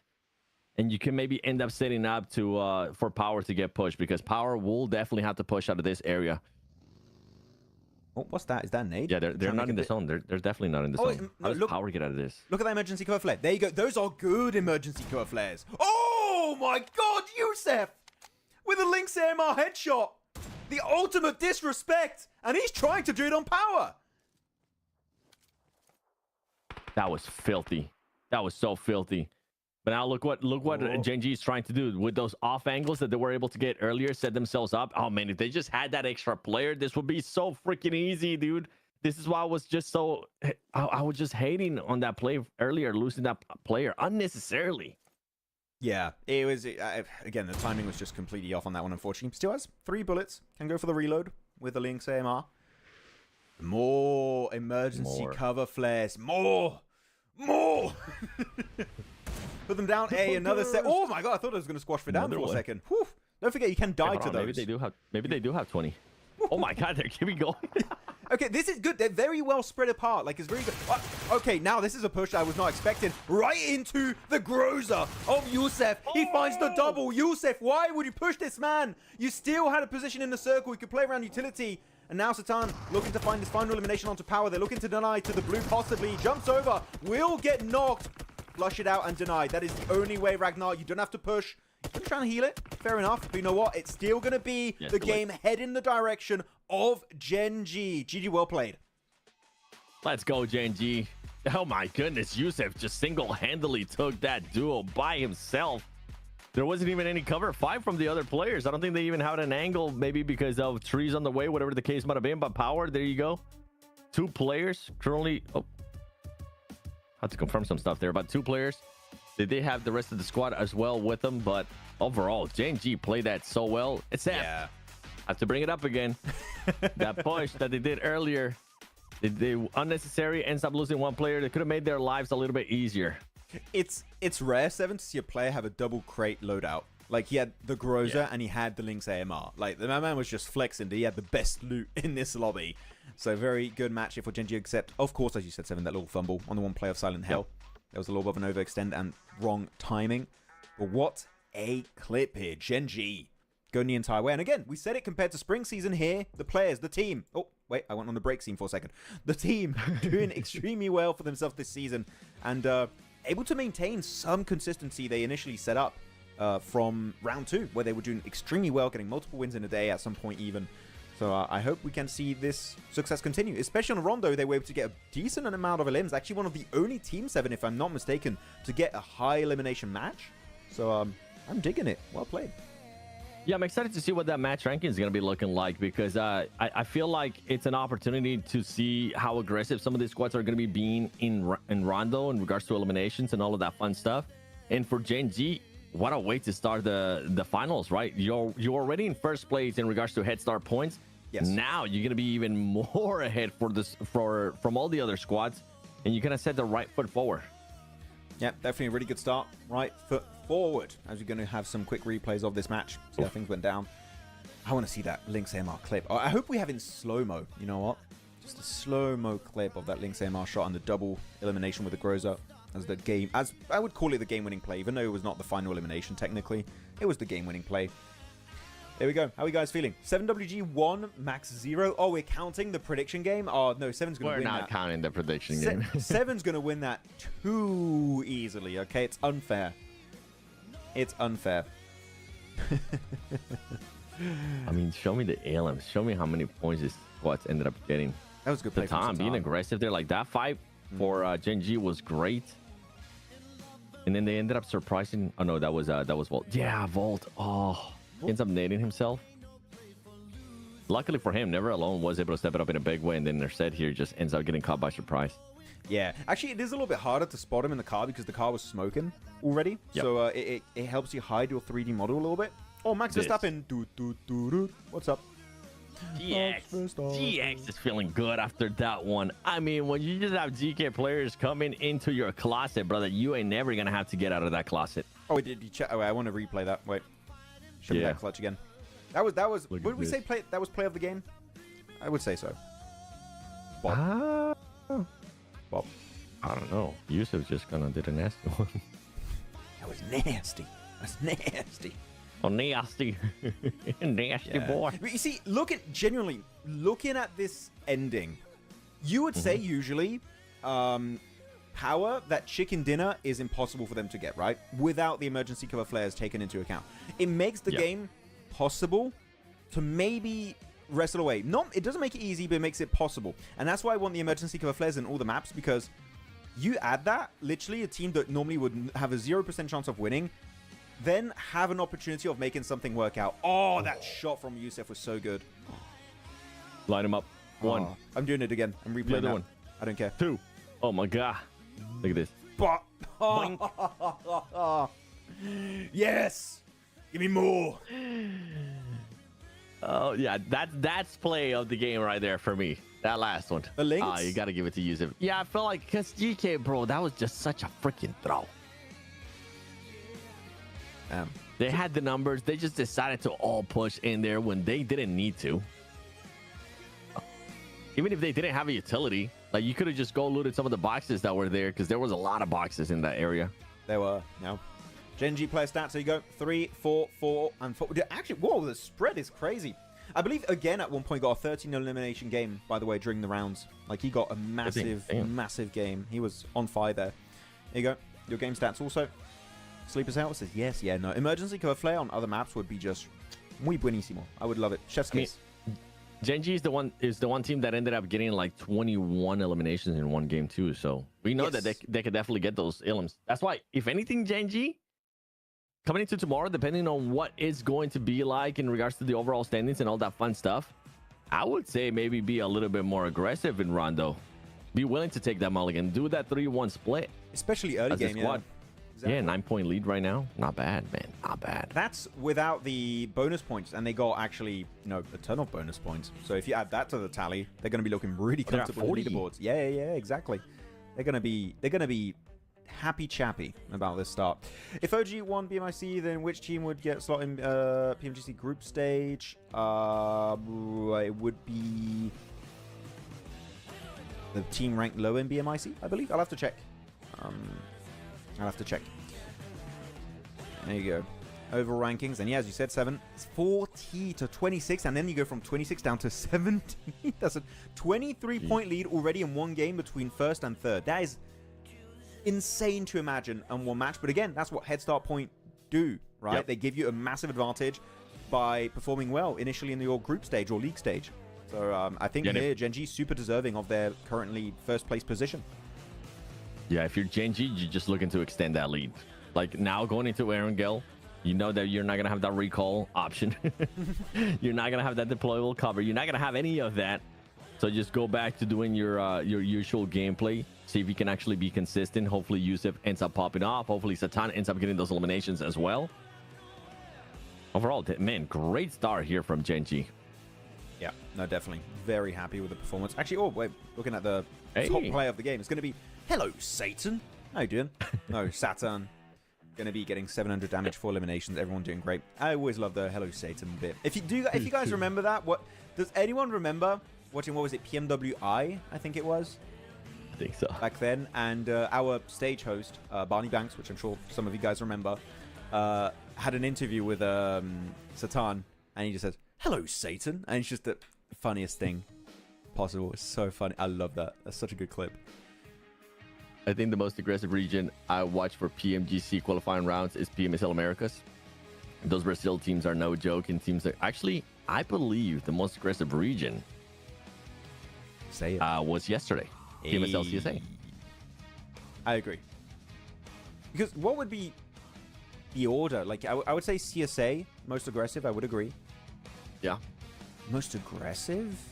Who would be next? SEA? Americas? I'm thinking about it because Americas was aggressive because of what he was saying. Brazilian teams made it aggressive. Sure. No, yeah. It's just a portion of the lobby, right? I feel like Turkish teams are very aggressive. Oh, you mean overall? Yeah. I don't know. That's kind of hard to decide. PMSL CSA, definitely the sweatiest. Dude, it was fun. The finals yesterday, the way we started off the day with Inner Circle, just not giving a damn. In a way, hot dropping APG. YOLO. It was so good. It was so good. And that set the tone for the day, too, because APG, I'm thinking of possible scenarios. If APG would have not ended up with that chicken dinner, if Top ended up getting eliminated, too, they wouldn't have gotten the chicken dinner. They wouldn't have gotten those points. They would have lost the lead to VP in the PMGC points as well, which I think it would have made them prone to get to get a hot drop, not hot drop, to maybe get prone to get the rotation camp. Going into Aaron Gale even more. Yeah.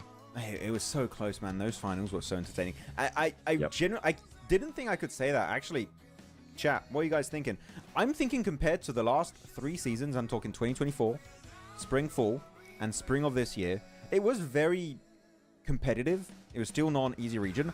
I feel like now with the CIS teams leveling up to, like, I would say, to almost as good as they used to be in the past. Like, the region has fallen off a bit. Yep. And I feel like they've come back. Like, you have Goat, Karina Power, Dagestan, and of course Virtus Pro that won it. Is CSA even more competitive now compared to the last 3 seasons? What do you guys think? What would you say on that, Seven? You agree? Yeah. I agree. Yeah. I mean, you just kind of showcased it on the leaderboard. Remember how many teams were within chance of just getting that win? Yes. It was insane. Less than 20-point difference, right, for the teams on the first page almost. Like, they could all reach PMGC in that final match on Miramar, which is wild. And I was actually struggling because there was so much to pay attention to. I was like, well, this team also, this team, oh, it's blah, blah, blah, blah. So, I mean, any of the top 9 teams would have been able to move up to the actual top 3. 9? Oh, damn. Okay, so even worse. Yeah. Oof. Yeah, we do have a 4-minute timer. So would you like a break? Or because typically for MENA, they start games quite slowly compared to CSA. They do? Okay. Yeah. So with that said, guys, myself and Seven are going to be taking a quick 5-minute break. And after that, we'll be back for our second match of the day on Erangel. So stay tuned. Be back. Be back. I had to cough.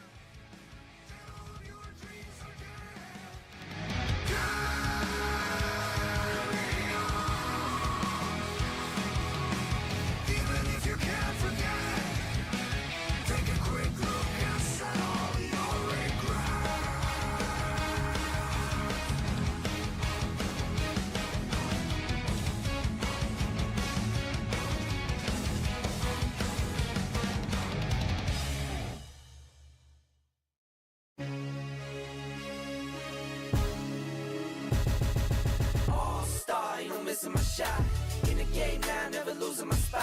Came from the bottom, got my eyes on the top.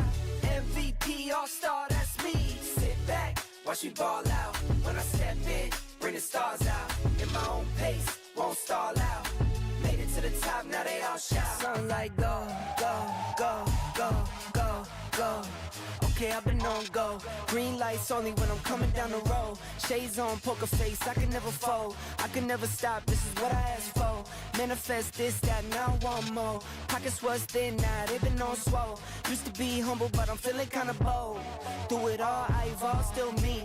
I won't stop, the light's still on green. If I gotta swipe, the platinum's on me. Turn a wrong to a right, I'm nothing you've ever seen. Nothing you'd ever be, I'm nothing you'd ever stop. The armor is on me. Put me in the game, now I might overstay. Play till I can't, take it straight to the bank. Top to him like All-Star, ain't no missing my shot. In the game now, never losing my spot. Came from the bottom, got my eyes on the top. MVP All-Star, that's me. Sit back, watch me ball out. When I step in, bring the stars out. In my own pace, won't stall out. Made it to the top, now they all shout. Okay, time to get paid. Waited this long, I'm taking it to the bank. Full court press, I'm taking it to the paint. Curry with the range when I get off fast break. IQ vision, the game on display. Run it all back like it was a replay. The game is slowed down, I'm watching it freeze frames. In the clutch, you can try to imitate. See, I'm stuck, me and you don't relate. It's a bunch of to-dos on my plate. Lace up my shoes, check them out day to day. How can I power these blessings on me? Never had doubt, I just worked and I wait. All of this here, you can't take it from me. Brick by brick, put it all in the safe. All-Star, ain't no missing my shot. In the game now, never losing my spot. Came from the bottom, got my eyes on the top. MVP All-Star, that's me. Sit back, watch me ball out. When I step in, bring the stars out. In my own pace, won't stall out. Made it to the top, now they all shout. MVP, that's me. P, that's me. All-Star, All-Star. Watch it see. It's on like MVP, that's me. P, that's me. All-Star, All-Star. Watch it see.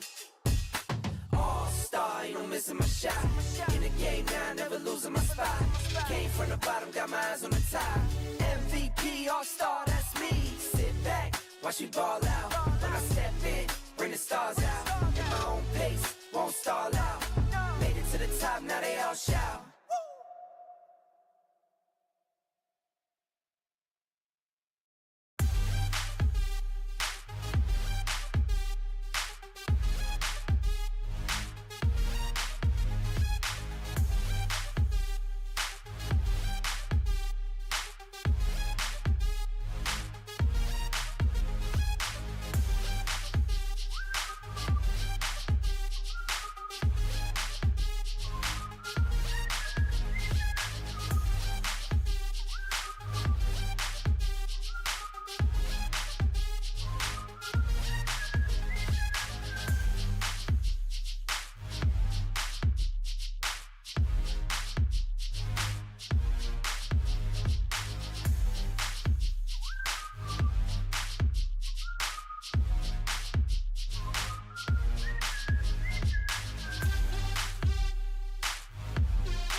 Soon. Yeah, the time has changed, by the way, guys. Now it says soon when the timer ends.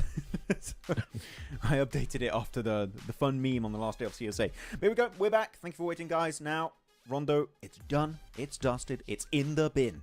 Now, it's Wrangle time. 3 times in a row. Maxman7, bringing you the action once more. How are you guys doing in the chat? Sleeper Cells here. Javan, Rawat, DH, UGW Gaming, Fazale, and K-Sticks. How is everyone doing today? K-Sticks, why PMWC champs not direct invite for PMGC? Because you have to earn it. That's why. Yeah. It wasn't a thing. It was never set to be a thing. So you had to earn your way to PMGC. Just like Nepal wasn't able to earn their way to PMGC. Yango Galacticos are also not going to be there. That's so wild, bro. Yeah, but it's PMGC, man. It's supposed to be hard to qualify to. So you're going to have some upsets. Every year you're going to have upsets. You're going to have teams you want to see qualify. They're not going to make it. Actually, I had a... Is that the biggest upset, Max? Out of all the regions?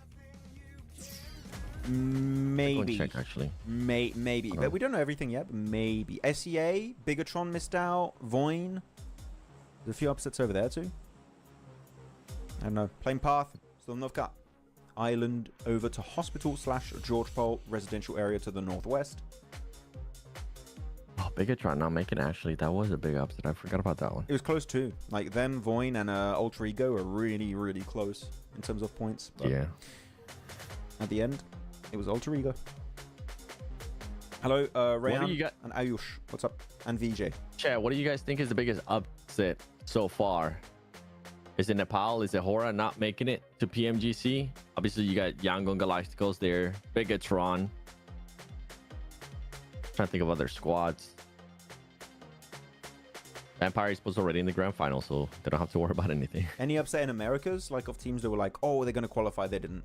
Like, you got the big names. Not that I can think of, honestly. Yeah, you got your Influence Rage, you got your Alpha 7, you got your Wolves, you got your Loops. Like, now I think that's pretty much as expected. Yeah. Because Inco, I mean, no, not really, not necessarily an upset. Team Liquid didn't really do much this whole year. So, yeah, I don't think there was any upsets in America. Americas. You know what? I had one fun question during this early game for us to have fun with. If you could make any change to PUBG Mobile Esport, it can be format, it can be, you know, like what you add into the actual game, like an item or something, or like an updated map to the rotation pool. What kind of change would you like to make? Only one. What would it be? Mine would be make snipers a one-shot hit to the head. Ooh, any sniper, so like M24, K98, Yep. anything does a one shot in the head. Yeah. And then the crate snipers, make them a one-shot for the whole body. Even if they hit just the pinky. Wait, well, like the Orm and Lynx MR? Like just one tap? Yeah. Yep, just one tap. Which, I mean, I feel like it is now, but sometimes not necessarily because I be getting freaking hit markers with the Orm. Yeah. One tap anywhere in the body. Because then we would actually start seeing them get utilized. Yeah, no, for sure. But like, I'm thinking about it. Like, one tap anywhere in the body, I feel like is a little bit too good. I feel like you maintain that it also does a one shot in the head, but it insta kills you. You don't bleed out. You're just gone. Nah, that's OP, bro. This is why I don't balance the game. My one shot. You say my one shot to the body. Boom, gone. Insta kill. No. But like, I think you can do something where if you get headshot by a crate weapon, like let's say an Orm or Lynx AMR, you bleed out faster or something, or maybe you're already down to half bleeding, something like that. I think that could be fun. That would be a cool change. Yes. But the insta sent to lobby is crazy. That actually, I think, I'm like, yeah, that's too broken. That's too good. They'll be like, damn, bro. Damn, bro, where was that guy? I blinked and I'm back to choosing if I want to play TDM or BR mode. What would you guys do? What would yours be? Let me think about it. I want to see what chat said. Yeah. Shotgun meta, bye. Just ban the shotguns, or would you just nerf them? Emergency pickup valid till stage 4. Oh, I like that, VJ. I would like that a lot. No, I would bring. Can I do like 3 changes, but kind of like they're the same change? Wait, what? Okay, so my changes would be bring in Rondo exclusive stuff over. So like destroyable terrain, emergency cover flare, and the new item that should be coming eventually in the future. Not sure when. Maybe next year. I'm hoping. Blue zone grenades. Ooh. Yes. Blue zone grenades are amazing. I love those. And I can't wait for them to be in game. Okay. That's more than one thing, though. Yeah. You have to pick one thing, Max. Blue zone grenade. Ooh. Yes. On all? Yes. On all maps or just Erangel? All of them. Okay. All of them. Yeah. What phones are they playing on? They're playing on the Infinix GT30 Pro that was given yesterday to Top and the entirety of Virtus Pro. Woo. And hopefully it'll be given to us. Imagine. I'm just waiting for the shipment to come in. Do get some teams starting to rotate that circle. I mean, with MENA, this is a crazy thing, chat. MENA is going to be playing it a lot slower. This is why we get a chance to talk a little bit more to you guys, I feel like. Yeah. Early game is very, very slow. Which it was in CSA too, but you could see game plans set up very early on by CSA teams. What I say is just like, we have a strong position, we'll hold on to it. If we have to coexist with another team, we'll do it. But phase 1, phase 2, everyone's homie. Phase 3 moving forward, then we're going to start seeing fights. BJ said, you cannot be greedy, Max. 3 choices? That's what I'm saying, Okay, BJ. okay. I was pushing the limit. This man says 1 choice, and that ends up actually with 4. He ended up adding 4, if you really think about it. How? Because you said 3 things from Rondo, and then another thing from maybe coming next year. Wait, 3? No, the stuff from Rondo is destroyable terrain and emergency cover flare. That's it. Oh, that was it? Oh, Yeah, okay. so like I thought 3. you wanted the EMP zones as well. Oh, no. I don't care for them, actually. I don't feel like they do anything. They're just annoying. Yep. Kind of like red zones. Yeah. Like, red zones are... I don't know. I died to one About once. recalls. That's horrible. Oh, wait. We're getting a fight. We're getting an early fight, too, here. Vision versus Twisted. And this is quite... Where are they currently? Oh, yeah. Twisted needs this one. Twisted, you cannot allow yourself to... Oh, wow. Vision just barely being able to escape that. Now Freak is going to have to find a way to defend all this. Oh. Decent util here. Trying to slow them down. He He saw that C4. Was like, hell nah. Hell nah. Jumping over the top. Oh, really good angle onto Freak from Vision. Going to be the 1-on-1 trade. Lord's got a great position to allow Freak to maybe crawl his way back to safety. A lot of smokes going all over the place. This is he gave it up. It was a good start, but now the fight has turned a little bit messy with all those smokes. And actually, the corner... Oh, I thought... No, that was his teammate. I was like, wait, why he's not getting knocked? They're homies, that's why. And Lord still camping the corner. They're not going to be able to get the res onto Freak. They did lose an extra player earlier. Now it's just down to Lord. And look at FNG in the distance. Seeing this fight happen. Will they third party? I don't think so, but they definitely have an option to do so if they want to. Now, Vision, 2 players in. Volt and Nawaf. The nade's coming out. He's jumping out, trying to look cool. Doesn't hit the shot. And I'm surprised that in this situation, especially when the Twisted Minds 2 players were still alive, when they didn't have a lot of room to work with, they didn't just decide to back out of that fight because they still had that vehicle. They still had some utility to work with. In situations like that, I wish some of the squads would just be like, you know what, man, we already lost 2. This fight is not looking in our favor. Let's see, maybe we can regroup. Let's see if we can maybe back out. I know a lot of people don't like doing that. Some people say it's cowardly, but you are kind of extending your life. And for a squad that's currently in 15th place, it might have been a viable option. Yeah, I know you do like some of the players on Twisted Minds 7, but I genuinely have no hope for them. The way they played during the round stages it's just not it, in my opinion. So unless we see a massive comeback from this team, then hell yeah, why not? But genuinely, gameplay wise, I'm just not sold. I would make them play Rondo, Turangles, Sanok, Vikendi, Miramars this play, but that's a lot of maps you'd have to learn and be really good on, competitively speaking. Wait, that is what? Vikendi? Yeah. Pasta, I'm about to time you out. Circle shift. Gonna go southeast, actually. Still in the field north of Genji. Genji's got such a good position. Alongside Vicious, those 2 teams, Genji, Vicious, they're looking golden in this map so far. Could it be because Twisted Minds technically already qualified via their PMGC points? The 7-2-1 is so far back. Nah, I don't think that's a good excuse for them. Like, this bad of a... It's like Inner Circle. Like, no, initially they fumbled, but they did a really good comeback, but I don't expect to see it from Twisted Minds, so... I don't like that excuse. Was not here. Yeah. Yeah, I'm just trying to think as to why this team might not be performing as well, too. Yeah. Who knows? I don't know. What's the prize pool for PMGC? Says T7. I believe it's 3 million still. It's typically always 3 million. It was a little bit more in the past, but then the same, right? I think it's 3 million. Was it announced yet or not? Wait, let me go. I feel like it got announced during PMWC, if I'm not mistaken. No, I don't see it announced actually on Wikipedia. It's not there. It doesn't say the prize pool, but I'm expecting 3 mil, just like PMWC.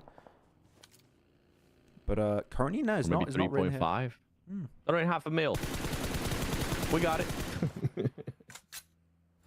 I just didn't do the deposit yet. I didn't give them the money for the prize pool. It's still in my bank account. Sorry, guys. I wish. Oh no.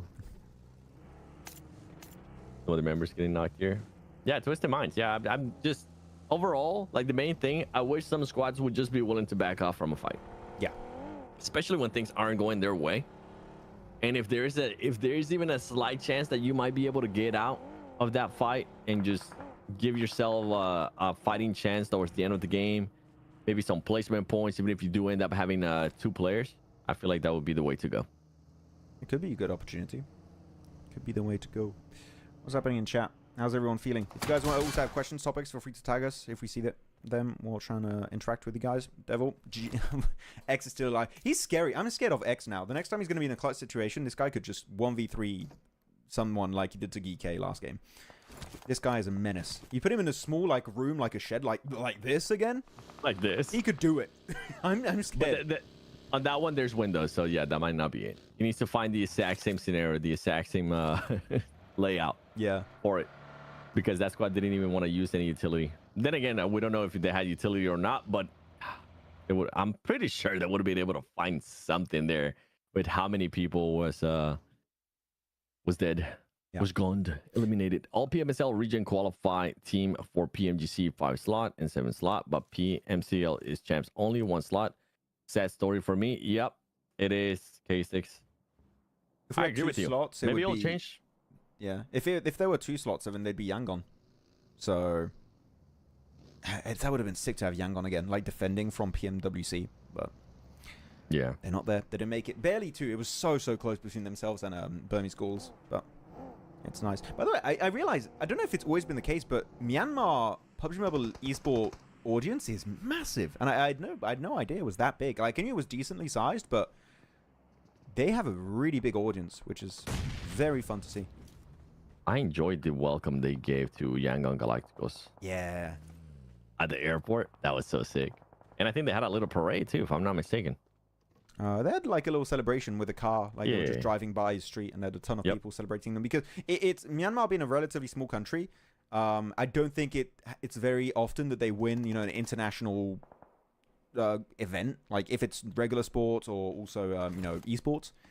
So I think for them it was a very big national achievement that a team won a global trophy like PMWC. That again, it's such a competitive environment. So it was very big event, like very prideful country. It seemed like Myanmar, which is very nice to see. I enjoyed that. Yep, love to see those as well. If Maxman says Twisted not perform, it means they end up in top 3. No, I don't think that's gonna end up happening this time around. No. Now with where they currently are on the leaderboard, now with how many points they currently have too, and the performances that they had on the stage, on the league stage, yeah. I agree with top 3 Max. from the bottom. That's where they're going to be. Yeah, the reverse top 3. Oh, right through. Oh, that was instant onto Fevo. That was a really good spray coming out. Marcelo with the ASM Abacan. I'm playing more and more of the ASM Abacan. I love this weapon. Actually, chat, how do you guys feel about the ASM Abacan? Do you like it? Do you play it? Do you still prefer the M4? What do you guys do with the ASM Abacan? I need a good skin on it. I like DP, bro. Ooh, you like the DP28, really? Yeah, it's so accurate. What's your loadout? How accurate that gun is. What's your loadout with the DP then? Do you have an AR and a DP, or is DP your main? Last time I was using DP main, but then to be fair, I was just kind of playing classics. But if I was like playing for real, it would have to be DP for mid to long range, and then for close range, obviously you would need a shotgun, which I absolutely suck with. Yeah, same. It's so bad, bro. I mean, it's so many shots. It's not even funny. No, but yeah, I don't mind doing DP and then M4 as well, or maybe AKM. But then I kind of put myself in the situation of having 2 weapons of 7.6. Yeah, I wish the 7.6 weapons were more meta. Just the recoil messed them up completely. That's why I would love all the ARs, the 5.56 ARs, to be nerfed, so that we might see a bit more AR variety and like seeing more AKMs and stuff, or Ace 32. That'll be great. Hey, Northern Eastern Circle shift. Yellow still in circle for GK721's got an amazing ridge over to the east. Pachinki Hill not going to be really in play anymore, so that fight between KR and Vision's going to have to resolve. But here you go, that's the fight onto X. But this time, will not be able to pull a similar clutch, though it's going to be Nosa left here. Also, as we're just going to have a full-on crash from Cryptix. Why are we all sending it on this one little shed in the middle of nowhere? But Ra'ad will be surviving. What did we just witness? What? I blinked and I missed it. Excuse me? Brother, that became the most OP little shack in the whole wide world. You had 2 squads just wanting to fight for it, wanting to go for it. Now we end up switching over. KR Esports. Come on. Ooh. Come on, Vision. Hit those shots. Oh, they are going to be able to hit those shots, and they will be able to wipe them out as well. KR Esports losing players, only having the last one allotted. There you go, got ETH. Gonna back off. I'm just thinking, Seven, in that one shed of Ra'ad now, you got more loot than an entire city. Oh, in that one shed, the loot you have, man, is crazy. You can loot up an entire 4-man team, maybe even 2 after all of that. Here we go, 721 making the actually 721 pushing uphill on a position that's not even in circle. I'm not a fan of this. This is a little bit unnecessary. This is even way too risky in my opinion. Just leave it. 721, this is not worth it. Well, for 7-1, are they even going to have enough time there to leave it? Because I know Team Visions wanted to be a little bit aggressive there. 7-1 over peak, and he stood there for such a long time, man. And he just kind of gave him the opportunity, and they're going to be going for it. They're going for this drop, for this chase. Versus 7-1. 7-1's going to be able to clutch up one, clutch up another one, actually. I think it might have been a third party or just an off angle from some of the other players. But meanwhile, Nawab's going to be coming in. You gotta cancel that one. You know that they're going to come crash you. Be ready for it. Yo! Oh, Nawaf almost able to go the entire way. Gonna get punished by Sam in the garage, still in circle. So 7-1 able to redeem this game somewhat and get himself back as a 3-man. But yeah, that was an interesting one. I'm surprised that we saw 7-1 so committed to this fight on garage. That's not even a great position in the circle. They could have held on to the east hilltop next to Geekay, but Nah, 7-2-1, I think the macro decisions we see sometimes are a little bit inconsistent. They don't always make sense. So 7-1, sure, you survive, but I feel like they should never be in that situation in the first place. It would have been a questionable. Definitely a questionable play there from that squad. By the way, this is a great question from Bankai. Oh. Says, don't you think APG was not trying hard in PMSL? It felt like that because they would try East in the middle of the finals. So what do you think? I feel like they were trying hard. I feel like they were trying hard, but there was some maybe management decisions, something. I don't know. I feel like rotating players, not on a daily basis, during the grand finals is a weird mistake. But yeah, what do you think? Yeah, they were definitely trying hard. I think they were just trying to see if maybe they could have East perform better. Because did East play at all during league? Or during the first 3 days? Mm-hmm. Did he? Yes, he did, and he was replacing Top. Oh. Yeah, Top was in there. I think it was day one of the group. Weird. Okay. Yeah. But that was. Yeah, I don't know how I feel about that then. Now he's MVP. I mean, they were definitely trying hard. It's just management decisions. I mean, whoever controls the roster changes. Yeah. Sometimes it's management, sometimes it's the players themselves. So, but they definitely try hard. It's Rikesh. With that said, guys, wait, gonna wait for that spray coming out. Not gonna connect. Here we go. Show the map feed. Time to make your prediction, chat. Who do you think is gonna be claiming the second chicken dinner of the day here for PMSL MENA? Still have a lot of teams. Actually, 13 teams alive in this circle. It's phase 5. We're really stretching this match out. These teams really trying to play survival of the fittest. So put your prediction in chat. Who do you think is going to be getting it? As we go back to the gameplay, because KR Geith is now getting pushed by a duo of 7C.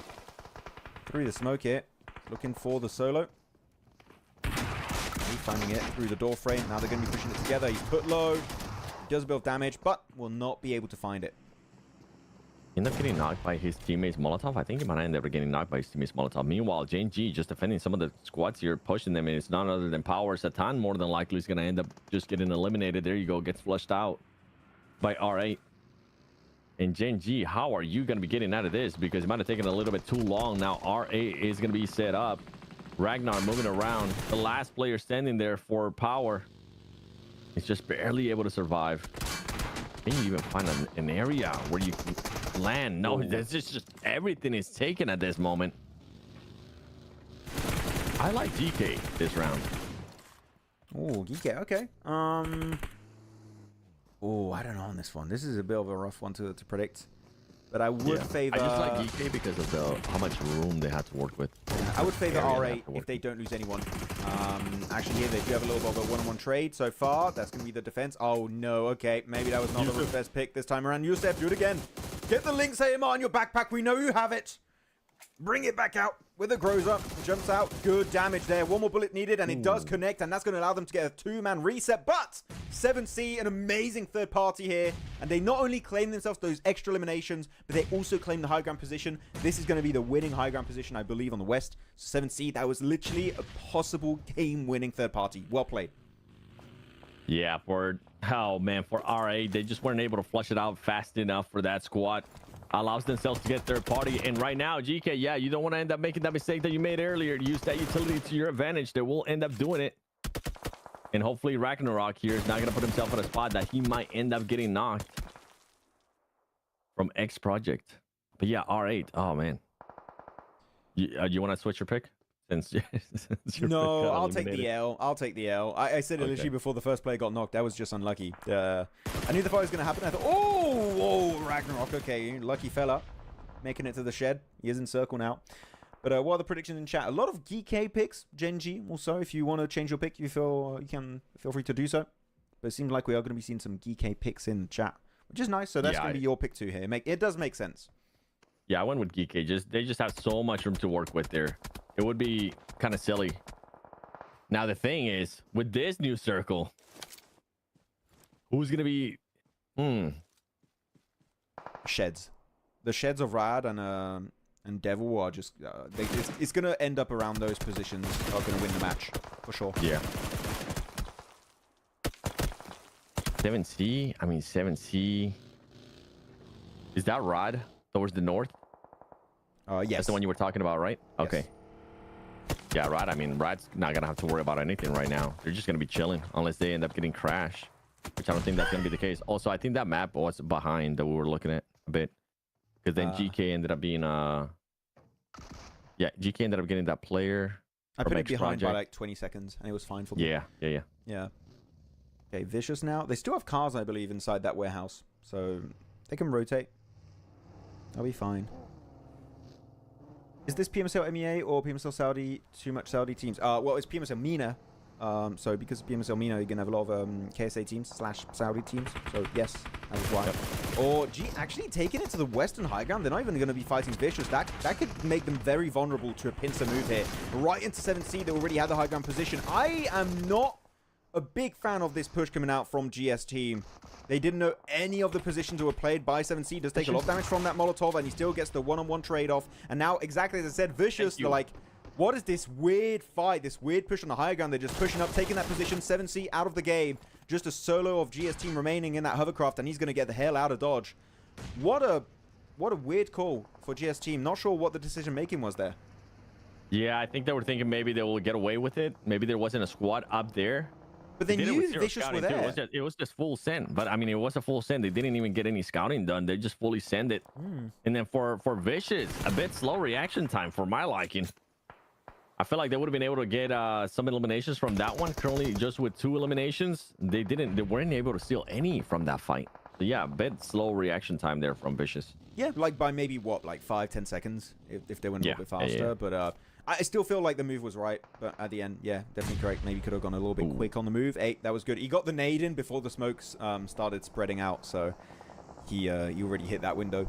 Nice nade coming out. GK looking to be in control. As I say, that Ragnarok does get knocked, and might actually be getting flushed in that kind of position. Not looking super safe. So now, 4 teams remaining. Vicious, DK, Rad, and GS team. And this hovercraft, actually, if it was in a better spot in the circle, it would be amazing to play around. And actually, I think he should get in the hovercraft and put it a little bit deeper. As far as you can, jump out before it explodes and use it as cover.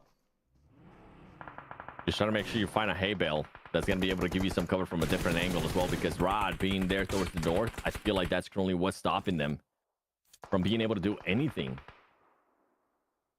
Vicious, the thing with Vicious right now, they have a lot of room to work with. They could end up setting up some traps. And there you go. You have the last player from GS Esports. That's a hell of a name. I am Esports. I'm pretty sure he's going to be ranking up high on the Google searches. Esports looking around, seeing if he can maybe spot anybody, still any eliminations. If I'm Esports, I'm just waiting. I'm just trying to figure out how the heck I'm going to get into this circle, Max. Just start snaking at that point. Like, get ahead of the blue. Hope you survive and outlive Vicious, maybe DK if you can. Like, you're hoping for just a top 2 at this point. A win, I would say, is quite unlikely. Unless Rad don't know he's there. But because it's there's literally a massive hovercraft in a field, I feel like they have an idea that someone might be located in that position. You want to be a little bit cautious. Here we go, though. GK. Hey, low on ammo. Look at SAF G actually going to be trading ammo, it seems. So they're going to be spreading their resources a little bit more thinly between the players. And now they made over the shed. They're not in nade range, but they become very predictable. And there you go, Kevin. Huge spray with the M4, connecting that knock. They won't be flushed just yet. But now GK, because they find the knock initially, they might feel a bit more confident to push out in the open. Nozed in particular, he's getting in that nade range, but he cooks it way too much. Yeah, not one of those nades that we're used to seeing quite in PMSL CSA, but there you go, adjusting. That's what it comes down to. Nozed trying to see if he can maybe adjust and get one of those nades in there. That'll be 2 players that he would be able to knock. That'll be the biggest opening that GK needs for this squad to maybe get the win in this map. I don't think those nades are going to be hitting, honestly. Yeah, look at Esports, though. He's still snake. Oh, no, actually, he was spotted by Rad. They took a few shots there. So I think, yeah, the main focus on Rad is going to be to eliminate Esports from GS team. Good smoke, actually, from 4SR and Alan. They're making sure those nades of Nozed are just not going to hit in that shed. That's really good use of utility. And now they do find Kevin. Good headshot. Hey, Vicious, this is your opportunity. You should be trying to push on this. Yep, Vicious, if you are, have that player currently right now towards the right hand on the screen. 38, just keep moving around a little bit more that way. See if you can get an off angle, because the terrain kind of allows it too. The terrain gives them just a bit of a divot. And for GK, man, how do you allow yourself to end up losing 3 players here? Too close in the open. way too close in the open here. They could have waited for phase 8. But yeah, Geeky, I feel like there's going to be a little bit of a fumble this match. Here you go, down to the top 3. Vicious, Ra'ad, and now GS team for me. Geeky is just in that position. There's no way you survive it. And Esport also going to be taken out of the picture entirely. So that's going to be the solos. One more remaining in SAFG. Now the main one's going to be Vicious. And look at that good little position on the roof of this tiny shed. That is really going to give so much free information over to Vicious. Yeah, if you're AFG, just stop even contemplating with that nade unless you're looking to deny the point. Just wait to see what Vicious. Hope that Vicious is just going to focus on Rod, because that's what currently Vicious needs to worry about. You do have one player maybe keeping an off angle there, keeping track of what AFG is going to be doing, and if he does decide to push out, then you punish him, just like that. Wait, what? But have the rest of the squad just focus a little bit more here on Rod, because Rod should be pinned. Rod shouldn't be able to really get away from this one. Yeah, I mean, they do have the numbers. This crate in front of them. Like, if they have some smokes to move there and deny vision away from Vicious, actually, they can make it to phase 8 and force Vicious in a really bad spot. Max, I have a question for you. Do you think Vicious right now is playing a little bit too passive? They have the numbers advantage. They should be maybe trying to fan out a little bit more, set up a trap. If it was a circle earlier, I would say this would be fine. But you know, as a fact, that phase 9 is going to go center, which is going to be forcing you forward. Yep. I feel like you should try and attempt to go for a move. But the thing is, they don't have cars. And they used a lot of smokes to fight Geeky, so I would like them to play more aggressive. The real question is, can they even in the first place? And if you were to play aggressive, Seven, what would you do to try and be aggressive? I thought that vehicle was still up and running. I didn't see it burning and smoking. It's gone. Yeah, that vehicle right there. Yeah, now it's gone. But with those smokes right there, you got to be able to set up a trap here. If not, you're going to be screwed. You're going to be waiting for AFG. AFG, once that becomes less of a worry, then you have to focus on Rod. And Rod right now, I feel like it's playing it perfectly. They're gaining terrain. They're making sure that they're going to put the pressure on Vicious with this nades coming in. It comes down to AFG. AFG just pretty much stopped Vicious in their tracks with being able to just stay alive for this long. Yeah, those smokes are amazing. They do find SAFG. I thought he was going to deny to blue. That would have been a way better game plan. There's no way you survive leaving a shed without smokes. And now, yeah, the smoke's dissipating. Raad down to Zuxi here and Lizard. I like these two angles here. MD7 actually going for a really good idea with that off angle. Yep. It's a bit risky. It's still hugging the blue zone compared to Raad. They're slowly but surely taking control of the center of the circle. You got to be careful. Zuxi pushing out, making it behind that crate. And will be tanking those shots. Oh my goodness, even Lizard taking a lot of damage. But MD7 is just sending in the open, and it works out. Finding the headshot to Lizard. Now it's all down to Zuxi. Yeah, for MD7, being able to find that position there for the squad. Now for the rest of the squad, there you go. You had to fan out. That was going to be the winning play. You had the numbers. You got to be able to take advantage for it. Vicious, even though they take a little bit too long, they end up being able to do it for the squad. As we take a look at all the players right there. And overall, man, that was that was interesting to say the least. I feel like Vicious could definitely make that a little bit easier for themselves. But you might be right too, Max, in regards to maybe they just didn't have the right amount of utility since they used up a lot against GK. Yeah, but they're like, hey, MG7, go carry. And he did. Like that solo push. The off angle of Lizard, that one being taken out of the picture is exactly what Vicious needed to claim that chicken dinner. So, was it risky? Hell yeah. It worked out, and that's all that matters in the end. And he did get himself the double to wrap it up in style. Very nicely done. Oh, the Yusef jump scare. Whoa! Coming out in a very, very cool match. And yeah, field finishes can be a little bit weird, a little bit slow. And that was definitely a slow finish, but it's how it goes in fields. Any region really in that state would play it very passive. Even CSA. I know some people in chat were saying MENA playing so passive compared to CSA. CSA teams, I'm telling you, in a circle like this, also would play it very slow. So I don't think it's really a regional thing here. It's just the circle ended up going that way.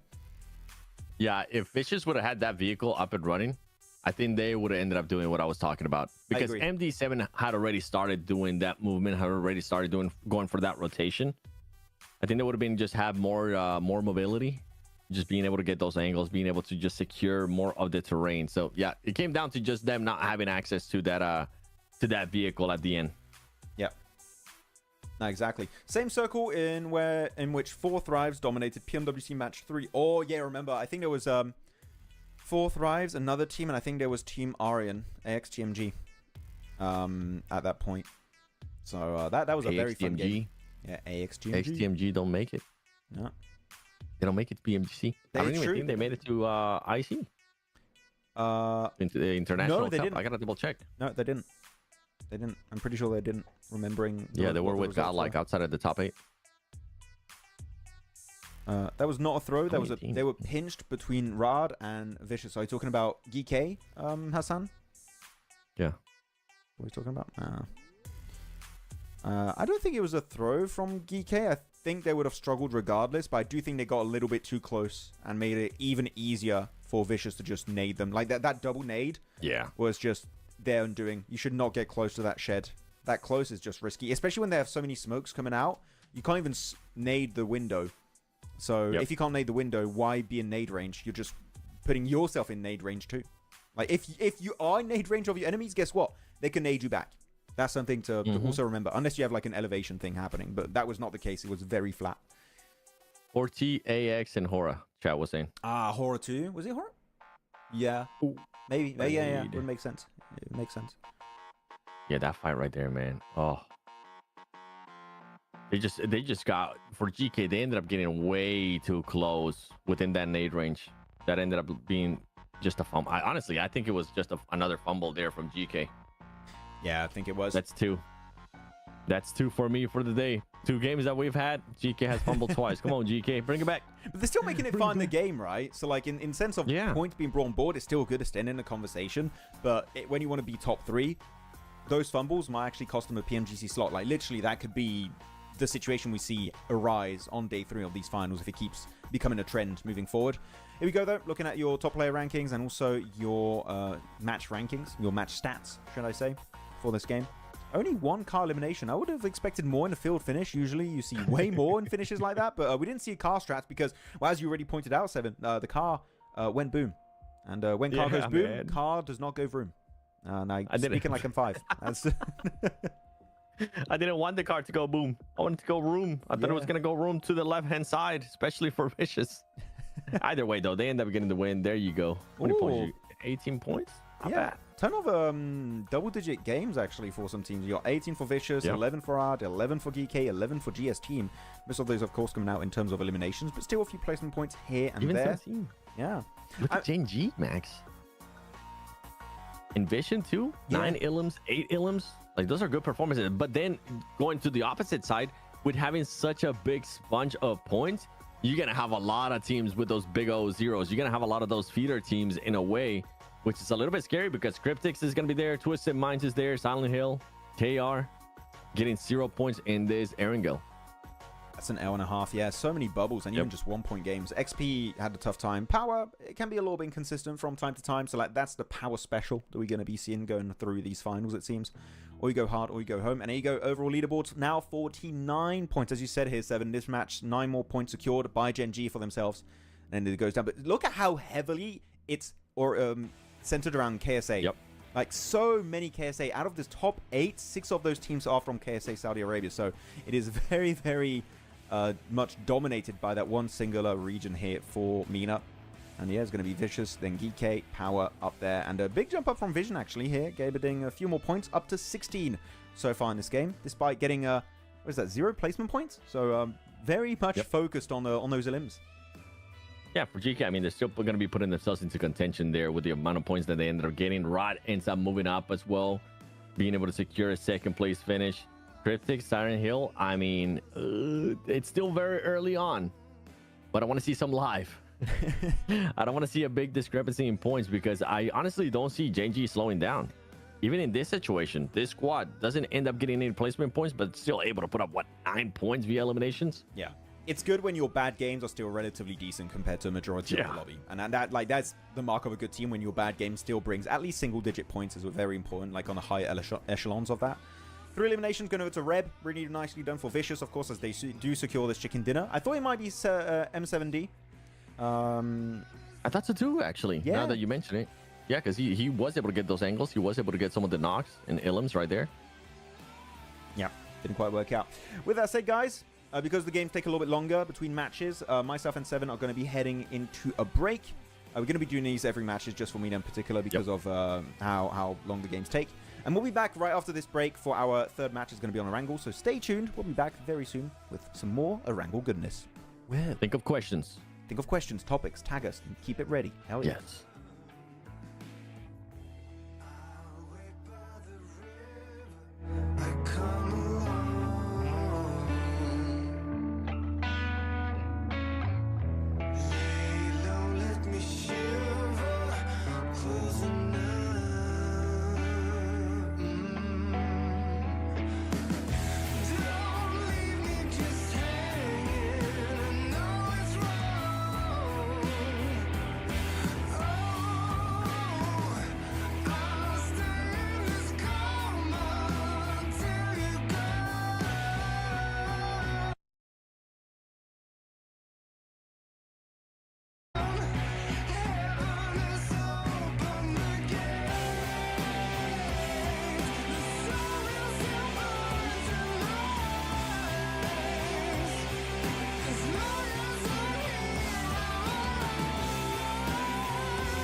can never go back. Struggle to survive, and you're still alive. Carry on. Even if you've been misled, tell all your dreams again.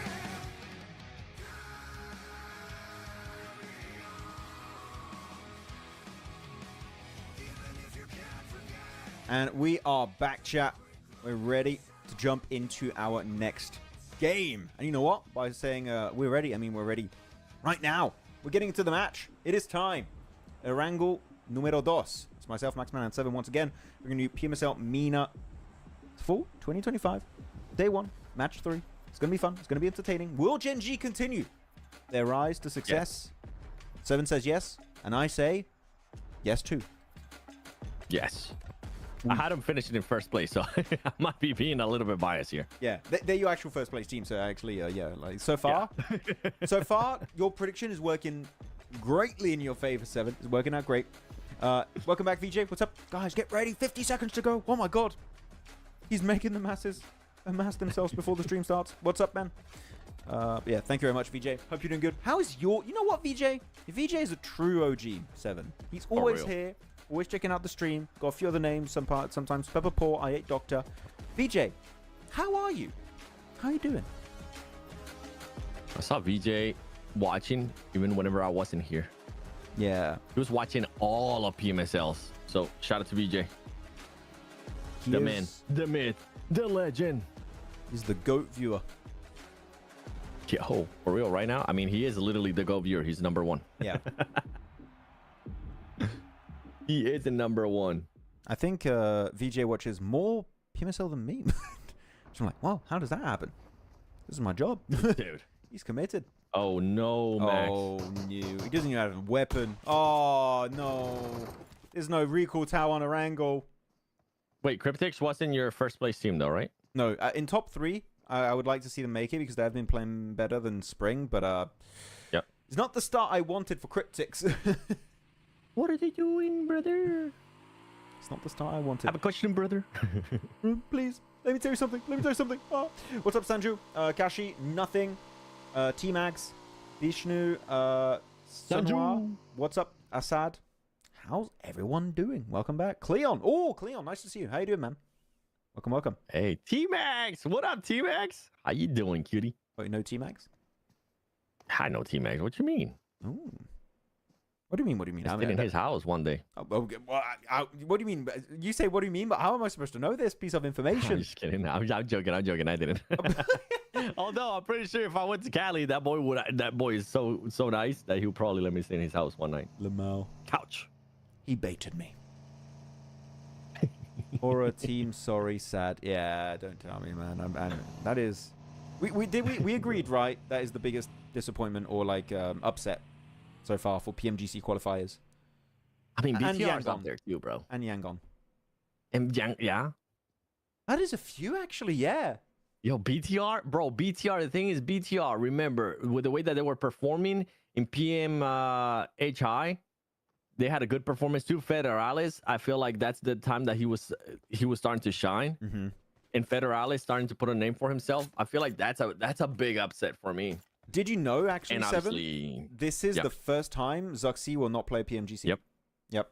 Which makes it even worse. The storyline of him being one of the few players that played every PMGC since PMGC season 0, even before that, would have been huge. But no, it ends. The streak is done. it's over. Womp womp. Maybe the first one for BTR too, right? Or no? Oh no, because they didn't make it last year. Yeah. Because Suxy ended up making it with the other squad that he was in. What was it? Or What was the name of the Seja, team? if I'm not mistaken. I think it was. Evos? Yeah, I think that's what it was. Okay. Do you think MENA deserves 6 PMGC slots? Yeah. No, I think they do. I think that we were talking about it during the break. Me and 7 actually talking about the skill of this lobby. Yep. And you have some good teams. The thing is, I would say compared to other regions, you do have some teams that are clearly getting flexed on, that are at the bottom of the leaderboards. Like, for example, just a random example, XP. Really struggling in this lobby during round 1, round 2, the start of these finals. And then you have teams at the top like Gen G that are just literally laughing their way to the bank right now. It is very, very top-heavy. There's a lot of skill disparity in this lobby, meaning that the teams that qualify will be actually really good outside of MENA, in my opinion. I think they're currently a strong region when you look at the top teams. So I think 6 slots, I would say, would be a good amount. What do you think, Seven? I think my take is going to be controversial. Oh, really? You're gonna say 1 slot? Yeah. I think my take might be controversial. So let me think about it if I want to say it out loud or not. I'll tell it to you during the break. Next break. Oh, be politically correct, yeah. Yeah. What's up, Cleon? What's up? Do you think? Oh, okay, I already answered that. Drinks and barbecue for sure. Oh, I want to be invited to that, T-Mags. Okay, please bring me over. All right, I'll say it. You know what? Screw it. I am used to saying controversial crap anyway, so that's true. I think 5. I think 5 would be good for this region. I think CSA deserves another country to have PMGC points. But you could make it so that top 2 of PMSL Fall qualify, and then you add an extra regional slot, and you add, I would say, Nepal. Right? Central Asia, Pakistan, Uzbekistan, and Nepal. I think that's a way to do it. And you keep 6. The thing is, with how strong CSA region is, I would want that to be rewarded. That's pretty much where I'm going at. I feel like that's a very biased take from that. I'm on your side. Oh yeah, I'm being super biased, by the way. Yeah, because I feel like CSA's got so much skill in that region that I would like to see more teams have a shot. Just to be honest, it's not the only one. I want to see more teams from like Korea qualify. Right? Japan, I feel like only reject. Well, they do get a chance. They do get a chance now from Korea with No. Yeah, exactly. With International Cup. Yeah, exactly. But I mean, in the past, I was like, I would like to see more slots. So, of course, BMIC is enabling that to happen, which has got me very excited for Korea. Actually, every region, I would like to see more from Japan. Of course, India just came back, so that's going to be an opportunity for them to prove themselves so that they can make it to PMGC. But yeah, but it is going to be tough because, anyways, we had way more slots last year. What was it, 50 teams? So now we're around 40. Yep. So you have to cut down on the amount of teams that qualify per... Oh, little spin out. Players that qualify per region. By the way, to even emphasize more on my take, Max, I'm looking at Egypt. Okay. So if you are from Egypt, I'm sorry, but I would say just take away that PMGC slot. Oh, entirely. PMGC okay. Points. Yeah. Because give it to a more competitive region. PMGC. That's why I said like my take is gonna be controversial, brother. That is a hot take. I'll tell you that. You're taking it to the limit. Yep. Because it's okay. It's my take. You may agree with it. You may disagree with it. But I feel like for CSA, there is just such a strong region that I wouldn't hate to see one more team from CSA.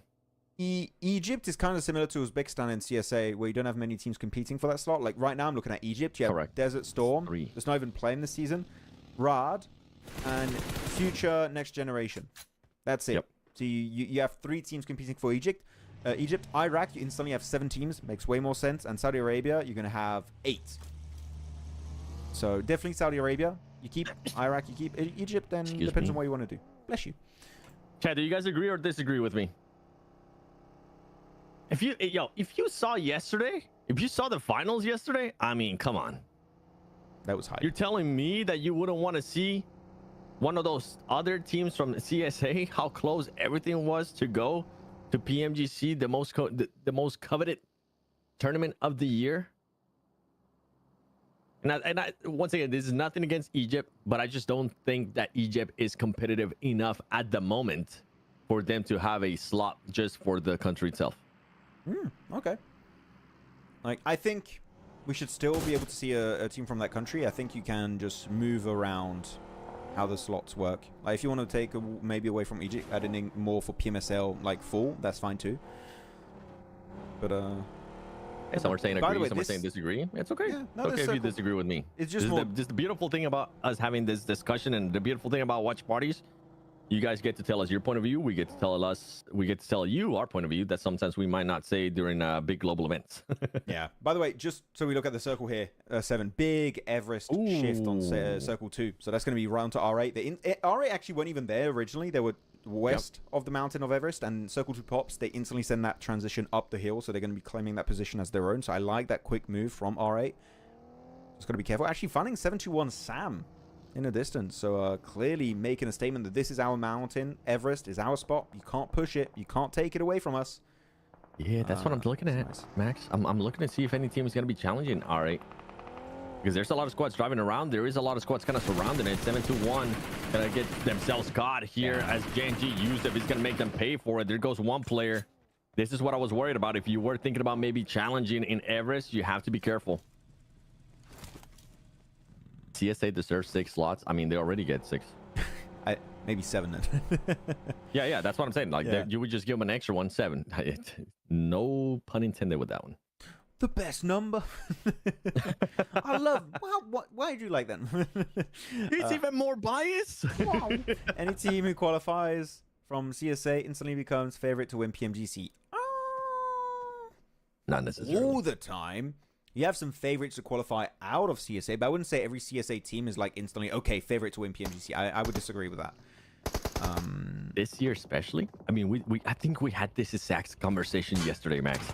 And I think I told you, usually I have an idea of like my top 3 teams that are going to be challenging for like for the actual trophy. This year, I don't know. We don't know the teams I yet. generally don't know. I can't narrow it down to just 3 teams because there's just it's so wide open for some squads to actually perform. I mean, look what happened to PMWC. I think PMWC is a perfect example of that. Nobody expected Young and Galacticos, especially the way that they were able to make it to the grand finals. And I feel like PMGC, we might even end up getting something the same. Maybe a team that's struggling to get into the grand finals will end up surprising us after they make it to the grand finals. It was a perfect Cinderella story for Young on Galacticos. It was a just beautiful storyline for them from start to finish. By the way, a bit of information. I remind Niptura was rooting for XP in earlier rounds. They're having Team Spirit's fate. Oh, every team she picks disband like 6 months later. It's true. That's the Niptura curse is worse than me, technically. She just completely obliterates the entire squad outside of game. Wait, she was picking XP? Yeah, she was quite supportive of XP. Circle shift. 50% of it is going to be Everest, pretty much, area. And the rest is going to be this downwards Gatka Fields area. So really good for the likes of Genji, instantly pivoting into this southern western compound. I love that move. 7C playing northern chopsticks. OBS stopped for like a second, and now it's back up. Wait. OBS.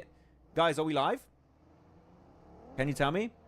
My OBS crashed for like half a second, and it instantly said it's back up. Can you guys tell me? Are we good? Me that we're still live. Yeah, I just had a notification that said OBS crashed, and then it said OBS has been restored. And it was like literally half a second. Are we good? We are. Okay, because I did a setting that restarts it automatically, so I think that's a W from me. That's the case. By the way, somebody brought up a great point here as we're waiting for fights to start happening. D Plus kind of did that too for PMGC. D Plus ended up making it via last chance standings. Yeah.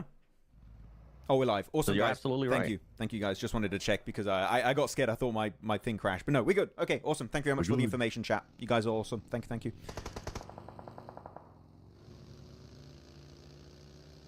I like the next go. Oh. Yeah, I kind of want to do something. This is such an unusual circle when you have Everest in the mid to late game stage. I want to do a prediction now.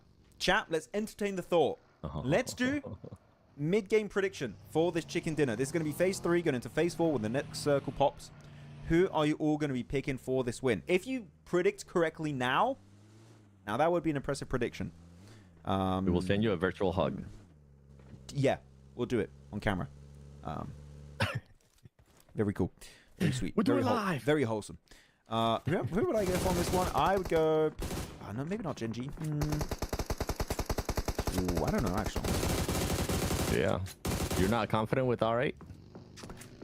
Everest, if it moves away, going to be tough. So I'm not going to go R8 on this one. I'm going to go 7C. Ooh. Northern chopsticks, good position. You can hide cars. You've got little dirt piles around it that are super nadeable if you get breached. I like 7C's spot. Okay. And I don't want to... I'm going to have to pick the same team over and over again. I just like the positioning. Like, Genji is in such a good spot right now. Lots of room to work with. Enough room that they'll be able to rotate outside of Gatka as well. I don't trust R8, if I'm being completely honest, up there on Everest with what Max just said. Yeah, I think I got to go Genji. Hey, that's a good pick too. It's similar to what I've done with 7C. It's just a different compound and it's in a different spot. Like it is comparable to what I'm doing. They got room to work with, right, Max? They're going to be able to rotate. Technically, they should be able to rotate easily. Oh, damn it. Or just wait for the right timing. And now, holy crap. Okay, why is now your team in circle? Why is your team in this? Someone said, screw my team. 7C, damn, it didn't work out. If you guys pick 17 in the chat, so sorry, didn't quite work out. In terms of predicts, we've got a little bit of everything. R8, Gen G, R8, DK, Power, and R8. So, good variety happening in chat. I like it. Oh, here we go. The fights. We're definitely going to be listening to teams right now. 7-1. Hey, 7-1 recovering, though. Remember, they lost a player earlier.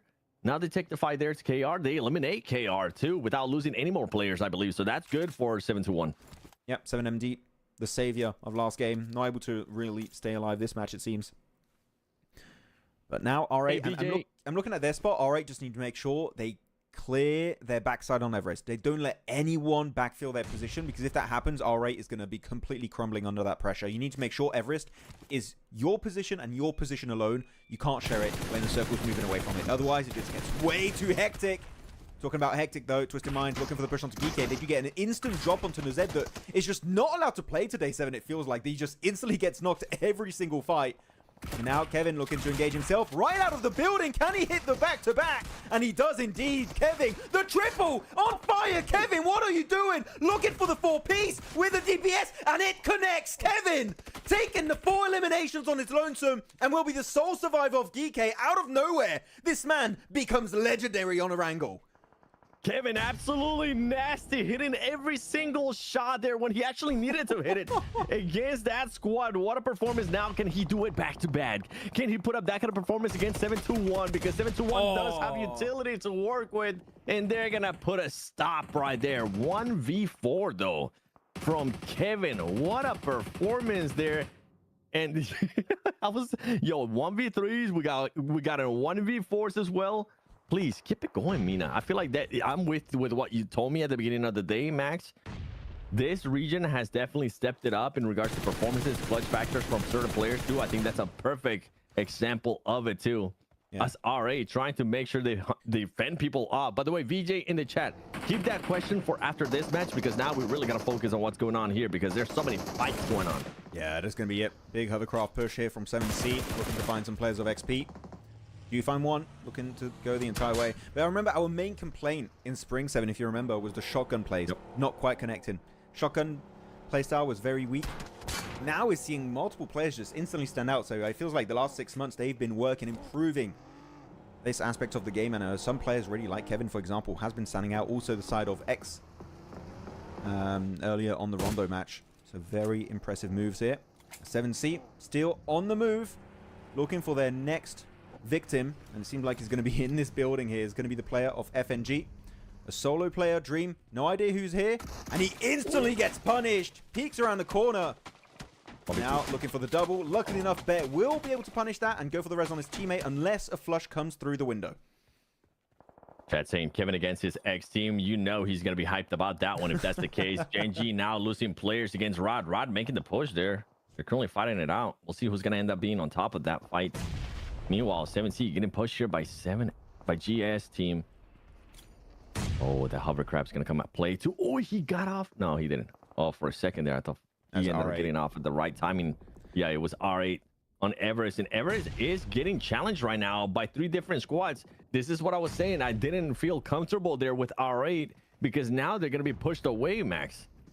Yeah, the R8, I really wanted to see how they were going to defend it here, but they're getting completely surrounded. There's going to be Vision to the west, currently clashing with Power. That was a good nade. Nice damage onto Damar and Prestige altogether.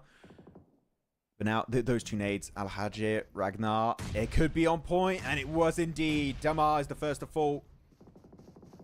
On R8, wanting to re-engage this fight for themselves. Ida going solo. It works out with the Org, luckily enough. Now looking for Ragnar. Can he find the double? He does indeed. Ida hard carrying so far. Mori getting overwhelmed on high ground, and it is going to be cleaned up by Prestige. And not only do they win the fight versus Power, they can go for the full reset, though Vision is still going to be their next opponent that they're going to have to fight in the very near future.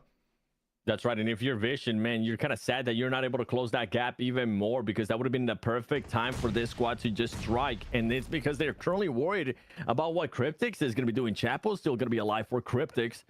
Chapo trying to see if he can maybe spot Never Alone. If he spots Never Alone, that's going to be not just one elimination that he might be able to secure for his squad. It would end up being 2 because of how split they are. But right now, Chapo just not having enough time to heal up. And he gets caught off guard. There you go. Nawaf comes in, finish that player off. In R8, I like this play.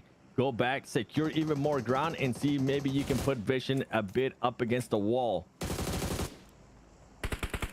Someone's saying Phallic 1v4 APG. Where? When? What?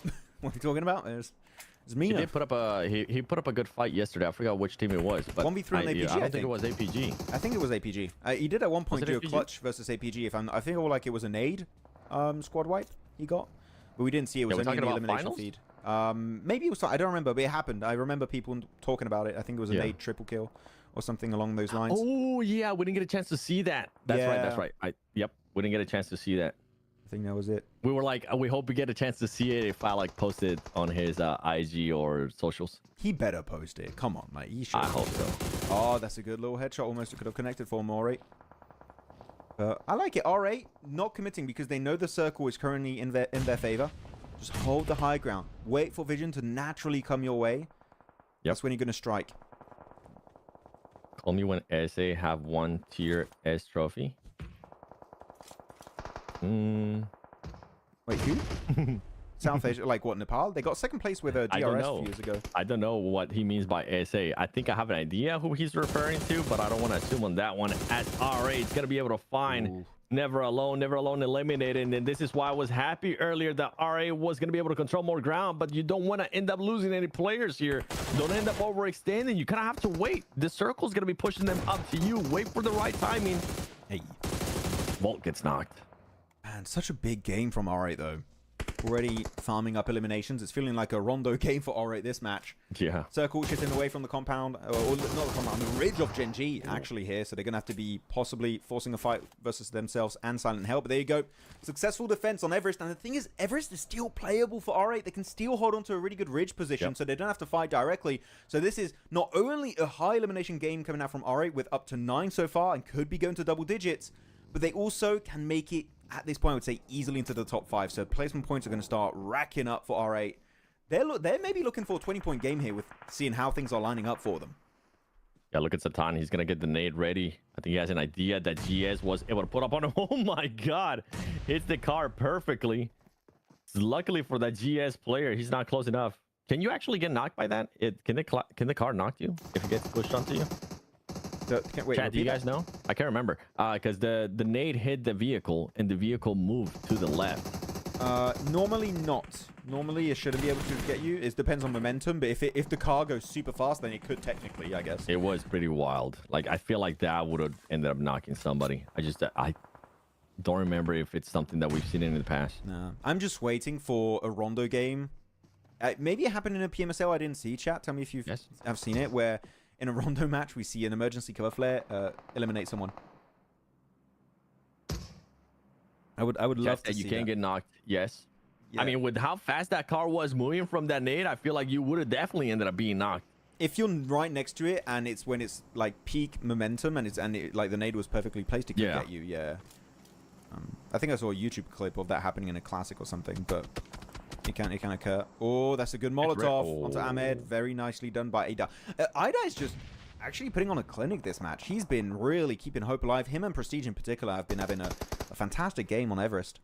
And the fact they still have 4 players live is just amazing.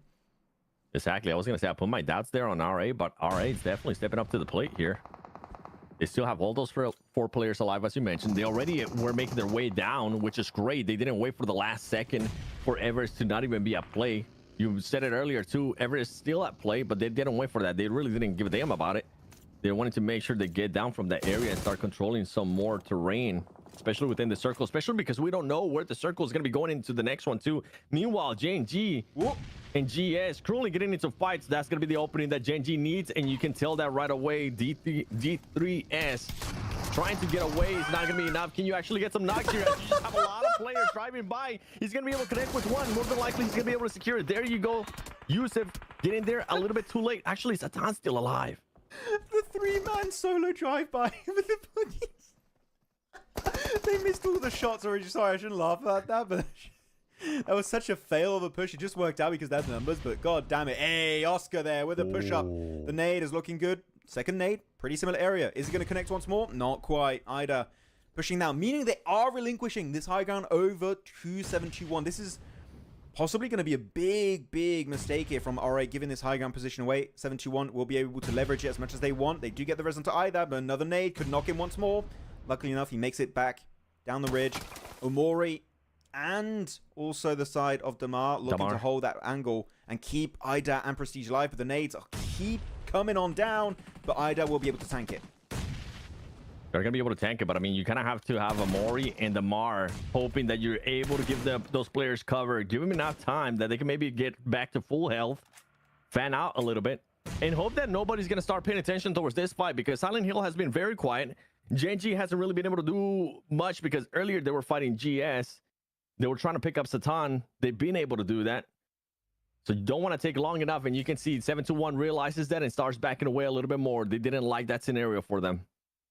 Yeah, I feel like they understood, oh, wait, this is a very good setup from R8. We're just going to be a little bit more careful and just give it up. Actually, this is a very respectful mindset from 721. I kind of like this. I think they also understand we just don't have the numbers advantage. We only have 2 players. Oh, I think they may be out of gas in that car, so gotta go into blue. They're going to be taking a bit of damage, down to about half HP.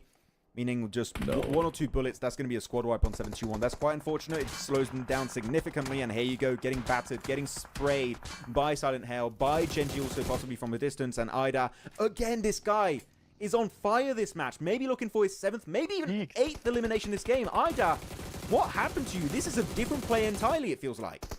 Yeah, Ida now getting that 7 elimination, seeing if they can get the last player from 721. And I was with you. I was happy with the way that 721 was able to just back up from that fight. I think it was just a bit of a mishap from them. They were not expecting that vehicle to run out of gas. If it would have been a little bit different, I think that extra time that they would have got, it would have been perfect for this. But now R8, I mean, they're scot-free here, Max. They get to leave Everest, which is usually a very hard thing to do, especially in these circles. Then they get to back it up with eliminations. We have R8, Genji, and Silent Hill. Last 3. Yeah, I mean, especially because, as you said, they make it work out successfully on Everest. They keep 4 players alive, despite fighting literally 3 teams. That's 721 fighting at the end there that did end up working out in their favor. That Power and Vision almost happening kind of at the same time. It was back-to-back, but very closely back-to-back. And yet, I feel like the timing, the synergy is very, very strong for R8. Not giving enough room to get flushed out because they're just in such close quarters on Everest. So far, this is a prime example of how to defend Everest. The synergy, all the playstyles, the shots connecting, it was literally played beautifully, down to a T for this squad. But now, regardless, 3 teams remaining. Silent Hell, R8, and Genji. Chat, now we're in the late game. Feel free to do a new prediction. Who do you think is going to be claiming this chicken dinner? 4 players of R8, 4 players of Silent Hell, and only 3 players of Genji. But currently, Genji, one of the only playable strong positions in the circle. They got this southern ridge of the road, which is going to be very strong for them to play around. I think Genji might have this one. That's going to be my pick now. I like that pick because that was my original pick right there. And yeah, I agree with you with that southern David, with the area that they're going to be able to work with. The terrain too kind of just ends up favoring them in a way. The only thing that I'm a little bit scared here, Max, is if for some reason RA decides to send a crazy push to Genji, Genji might be a little bit too split to react to it. And I think Silent Hill will end up reacting to it. The best case scenario here would be for Genji to wait and see if RA is going to engage with Silent Hill, because Silent Hill now is going to get pushed into the zone, going to get pushed out of some of those vehicles. Are they repairing the car? Okay. 3 players in 1 car and 1 player in the buggy. I think they're going for it. Prestige is going to be the scout. He's going to go first, trying to pave the way for his teammates to make over the road into Genji. This makes sense. This is going to be the one position you want to try and wrestle away from them if you can, and make it into the smoke. And no player knocked. This is a successful transition for R8. Now they're taking a ridge. They're going to be in nade range. They also need to start thinking about throwing their own utility. As Silent Hell going for an early third party. This is way too soon, Silent Hell. Going way too early on the fight and now taking a casualty. But Genji are getting overwhelmed, getting pincered, and they can't really respond back. Yeah, that was my biggest worry. They were just going to be too split, and they decided to go for that pinch. RA is going to be coming out on top, and RA is going to be looking to close out this match. And as I said, that Damar gets knocked. Prestige now go for the angles. Where's Ida as well as Gaddafi is currently being able to just be the last player standing here for Silent Hill. RA should be able to use some utility. Do they even have utility left? Because remember, they got into so many fights up in Everest, and those teams that were up in Everest were also using that utility. We've been able to see so far a 1 versus 3, a 1 versus 4. Can you clutch it up, Gaddafi? The nates are going to be coming through. They're not going to be able to connect at this stage. See if you can maybe just steal an elimination. See if you can maybe end up connecting. He's going to get on the top of that roof, and it's going to be Ida. Ida just finding him and spotting him and getting that other elimination. What a performance too from Ida. We said it earlier, and you were able to kind of commentate on it as well, Max. Different player this season. Yeah, like really this season is the season of Ida. I don't know, this game in particular, he just shocked me. His aim with the AR was just incredible from start to finish. Their defense on Everest also was truly amazing to witness. I really don't have anything to say for them. I think every step of the game was so damn well executed that I think there's no way for them to make this game work any better. And it was so lucky for them at the end too that Silent Hell, I think, did a pretty big mistake in pushing so early on Genji. And R8 weren't even third-partying here, 7. But because Silent Hell went so early, it ended up R8 third-partying Genji versus Silent Hell, which is literally, in a circle like this, the most perfect situation and setup you could ask for as R8. Like, it was an amazing game again from start to finish. What a match. Yeah, for R8, perfect way to breach where Genji was at. I feel like that was definitely the main difference for this squad, because they were able to just do the right thing. Make sure you overwhelm them. They were also hoping that Genji was going to be splitting up, that they could actually take that ground. And that's exactly what ended up happening for that squad. And I'm hoping that it's going to continue on because, man, you said it. They played that so well. Really nothing to nitpick there. The way that they were able to defend Everest, the way that they given the high ground. They still had those other 2 players, remember, in Amar and the other player as well, just holding off the ground, seeing if 721 was going to overpeak. They didn't overpeak. They ended up conceding, and then RA capitalized on that as well. Yeah, but well played, honestly, from RA. I doubted them. I might not doubt you in the future anymore. No more doubt for R8. I just hope they got an interview. Look at that. They instantly like, Ida, interview now. Come talk to us. This is such a banger performance. Yeah, but clearly a favorite from the reason alongside like Power and Genji, which is very nice to see. So very happy to see Ida. Because Ida back in the day was such a high tier like ranked player, even globally. Kind of fizzled out in the last 2 years, I would say. But with performance like that, maybe this is the Ida comeback. I remember back in the day, he was popping off. I would call him ID7, and everyone told me I was not saying his name right. It's Ida. I remember that actually. Yeah. I'm like, yeah, I like the 7 on his name, and then we did end up getting corrected with that. But yeah, I mean, now a veteran player maybe making a bit of a comeback. We've been seeing that, especially throughout this year. Some players that just haven't really had good performances last year or in the previous years as well, finally starting to find like their second breath here, their second life in PUBG Mobile Esports. And it's always nice to see too, especially from those veteran players, because it's either that or guess what, they're gonna end up retiring, which we have seen that happen multiple times. Yeah, I mean, action. No, he retired. Exactly. Action. Hey, Crypto didn't retire, and that was good. Look at that, having the best season of his life. How are we feeling about this game, chat? Any topics, any questions, anything before we wait to see the leaderboards, all that good stuff? Spower joined. I have a topic in regards to that. Yeah. Like we're seeing Ida has that second breath, right? This year, completely different, especially this season, completely different. The other one was Top. We were talking about it yesterday during the finals. I feel like Top definitely has stepped it up massively coming into this year in comparison with what he was able to do last year. Another player, not from this region, not from CSA, Carrillo, has definitely stepped it up big time when it comes down to Americas. For the longest time there, he just was focusing so much on IGL that the fragging power wasn't there. But that's another player that comes to mind that has definitely stepped it up this year. I think Carrillo during PMGC League stage did really like good individually. He was like, oh, actually he's doing something on the level of his teammates, Revo Mafioso. Of course, PMGC finals, we don't talk about that. But the league stage was definitely working a little bit better for Carrillo. So I would agree. I think that he has been going back to his OG results, as we could say. Top 3, we'll see the top 3 very soon. Just give it a few minutes. We'll have the leaderboards on screen, and we can see exactly what our leaderboards are going to look like after 3 matches played. It's going by relatively quickly into this. And now we've got 3 more matches. 1 Erangel, 2 Miramars. And the Miramar 7 is going to be the fun one. It's going to be the fun one to see who's going to be taking it. Oh, my God. I hope. Do you really think we get another? I don't know. Hot drop? Guys, chat, do you remember the hot drop that kept happening in Los Leones during the rounds? Round 1, round 2. It was 7C, 721, and GK.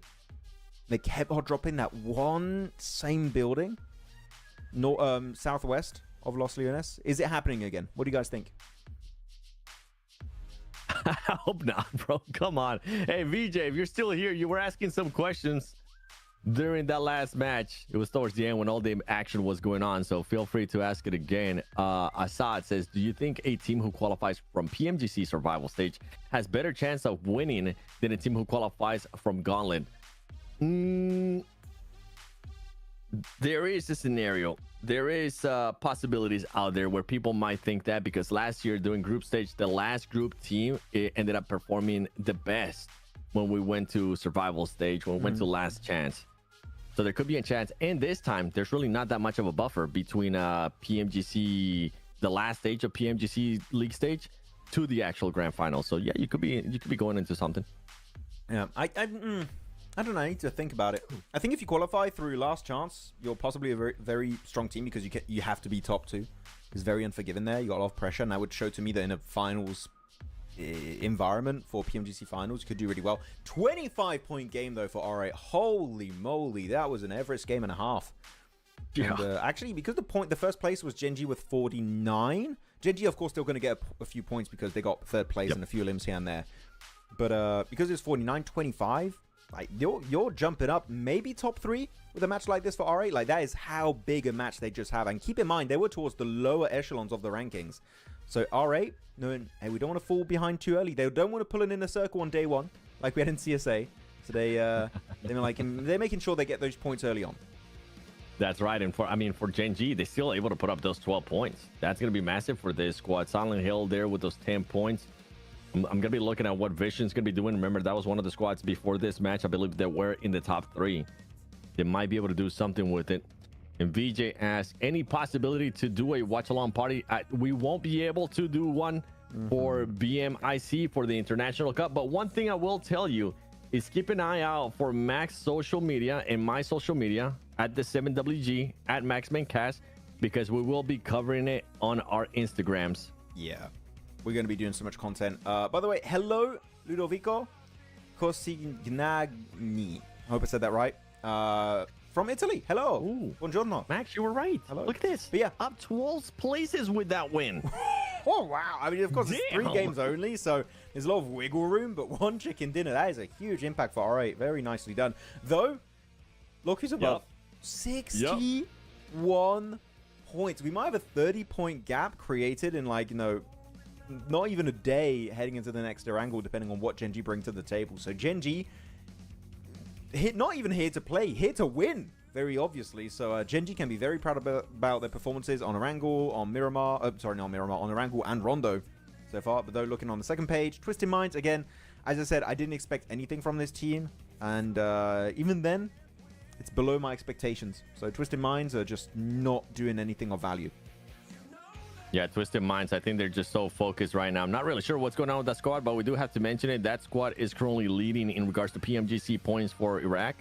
So maybe it could be something to do with that. But talking about like PMGC points, Team Vision was leading in regards to PMGC points for Saudi Arabia. But with the performance right now that Genji is putting up, with the performances that R8's putting up, Power, we really haven't seen much out of them. They might be able to step it up throughout the next 2 days or even today. Not sure what's going to be happening there for PMGC points for Saudi Arabia, because it's going to be really, really tight. And Ida, no surprise, MVP for that last match. Over 1,000 damage, 8 eliminations. I mean, keep it going, Ida. I'm sorry for doubting you, man. Yeah. He's going to level up. He's going to be ID 8 very soon if he keeps going like this. Going to be an entirely different player. But yeah, congrats. Very well done. With that said, that is going to be it for our 3rd match of the day. We've reached a 50% point now of day 1 for our MENA finals. So with that said, as we said multiple times also earlier, we're going to be taking a very short break, and after that we'll be back for our final Erangel of the day. So stay tuned. We'll see you guys very soon.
We're ready, lads. We're in game. We got the casters here, and we got us too. The Sunglass Mania is real. I didn't know what to do on the intro here, but yeah. What's up, Seven? We're back. Woo. I was wondering. Wait, did they even get a chance to see that the other casters also had the sunglasses? Yeah. I put it for a split second. Okay, cool. They can see, get to see. We totally stole their idea. Thanks, Yes. boys. You stole Appreciate it. Okay, now I really can't see anything with those glasses on. Same, actually. I need to click the buttons to change overlays. All right, shout out to Savu and Lavinho for the sunglasses. Appreciate it, boys. Panda as well. Vasa, let's go, Vasa. Maybe you guys can get into esports. Will be fun. Get into PUBG Mobile esports specifically. Set up a team. Vasa esports. Actually, yeah. if you were to set up a team, Max, what region would you set up your team on? Ooh. Not for you to play, but for you to be an owner. Like, I create an org and I decide where this org plays. Correct. Correct. This is a great question. I would say...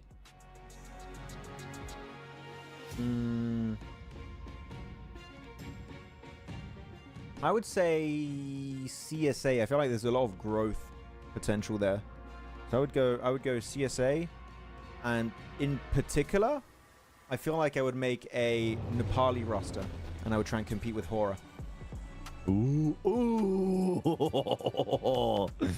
You bad man. Yeah. How about you? Okay. What would you do? I mean, you're going with the hardest region too. You're a maniac. Yeah. But like, if you make good content, I feel like you could get a big following, and again, esports is also about you're thinking views. content-wise. Yeah, like views and stuff, how much interest you can create. Are you an entertaining team to watch? Do you have interesting players that can be personalities? I'm thinking of that. Yeah. So I'm going a different route. I'm going with the route of I would want my team to have possibly, I guess you could say the easiest way towards PMGC and big tournaments. Okay. I'm going PMSL MENA. I feel like it's still a big opportunity for some teams that could actually end up surprising.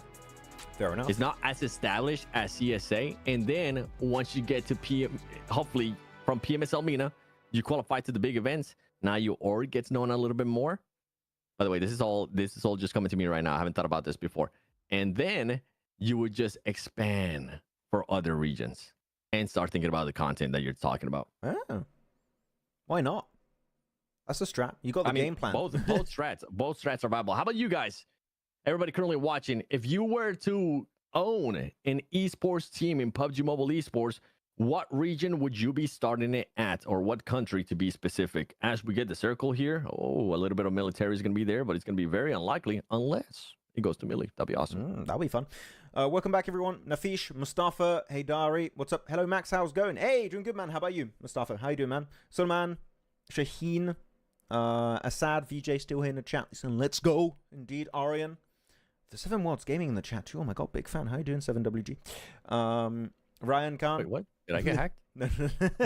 You put a comment earlier saying hello to Mustafa, so I was like, "Ooh, it's 7WG." Can you imagine that's how you end up finding out you got hacked? Well, Yeah. I wasn't even commenting, bro. I'm casting. Who's talking for me? Can I let you carry for like a second? I want to go get a medicine for my throat because I've been talking so much for the past 5 days. I feel like my throat is dying slowly. Be right back. I got you, brother. I got you. All right. So chat saying it's Arabic region. Yeah, I mean, I'm thinking there's a chance. There's just not as established teams. You're not going to be going up against APG. You're not going to be going up against Hora, Inner Circle, For Thrives. So, I mean, there's a bit of an easier path, I feel like. Especially with Egypt having PMGC points. Iraq having PMGC points too. Saudi Arabia having PMGC points, you know. That's what I'm thinking, chat. PMSL CSA Fall was most interesting to watch after PMGC. I mean, I feel like for me, PMSL CSA was definitely the best finals out of all the PMSLs that I've seen. So, but I might be biased because I was there watching it legit, like as it was happening. That's just me. What do you think? Can Genji win like Wolves won in Americas with big points lead? What was the point lead difference? Can't remember. Let me look it up. I would make an org named Max ABD would curse other teams. Lol. That's a strat, Arian. Hell yeah. Wolves won by Hello, Chisato. What's up? Welcome. 21 points. I think honestly, Gen G could end up winning by even more than that, by more than 21 points, if they continue to be this consistent, though. Because right now, so far, even whenever they didn't end up getting any placement points, the squad was being able to put up eliminations. So, like Shay, there's your answer. There's your answer. What a nice guy, this 7. Giving answers to people in the chat. Wow. You good now, Max? Everything good? Yeah, I got my medicines. I got like a thing I'm sucking on slowly. And no, it's okay. Don't. I was like, it's a pill, and it's good for my throat. I know the cough, cough medicine. Yeah, exactly. Yeah, I know. Because I did a show for ISF and from 1 a.m. until 6 a.m. like 5:30, 6 a.m. And yeah, I haven't given time for my voice to rest in the last few days. So I am suffering a little bit. And I'm taking a mini vacation to see my girlfriend after these watch parties end, and I think it's deserved. Hell yeah! I think I'm gonna relax. It was one of two options. You were either saving to go for a vacation, or you were saving for maybe One Piece cards. That's what I was thinking about. Maybe both. Yeah. I've actually got making the big bucks, chat. Yeah, I've actually got cards coming in, like a case of cards. I was actually thinking of an idea. Oh, actually, wait, bridge camp, maybe Jafar. Ooh. Oh, nope, wait. I let him pass. He's waiting. No, he's waiting for the final player. Maybe. Oh, no. Oh, no, that was just the team. They're gone. Oh. Oh, no, no, the rest of the team is still on Military Island. It's just they're getting stopped by GS. I think they're trying to set up a 10,000 IQ pincer move here with Jafar. Maybe. Yeah, I'm thinking. According to you both, of all regions, which one is the easiest and most toughest to qualify from? CSA? Toughest? Actually, yes, wait, no, wait, take back. No, not toughest. Because really? they have 6 slots. Oh, actually, wait. Oh, that's the setup. Oh. They felt too comfortable. The bait play worked out. Can he get the double? Almost with the DP. Oh, he has to reload, swap over with the UMP, and he does. Wait. Oh, it's D3S to get it. It was teammate. Yeah, D3S. Very, very smart play. The fact you leave one player cross early baits them into a sense of false security, right? And then like, oh, we can just cross. We'll be safe. But no. Jafar is there. Why am I doing the deep voices? It's hurting my throat more. Oh, whatever. I mean, it was deserved. That was deserved. That was beautiful. As 7.5 VIP qualify from already. Oh, brother. VIP. Yeah, no. No, back to the topic of toughest region to qualify. Actually, I'm going to say India currently. Because have you seen how many teams you have in that tournament at the start? And you only have one team that can qualify through that region. Maybe through the tournament versus Korea, Japan. We all know that's not going to be easy for India.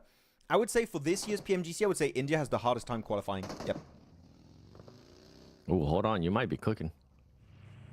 Like, it makes sense, right? Show, Max. You don't have any regional slots. You don't have, you have only one tournament slot. You have BMIC, which again, they might not get any slots there. So you have one slot confirmed up to maybe 3. I think that all adds up to make it actually the toughest way to qualify to PMGC. Yep.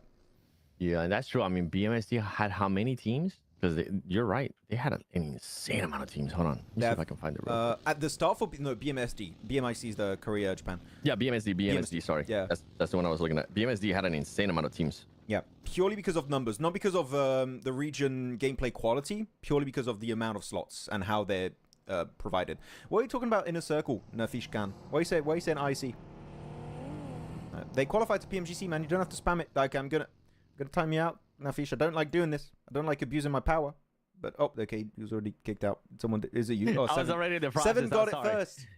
I put it just 10 seconds. Just send a soft little message. If it does it again, you hammer it down. 5 minutes, baby.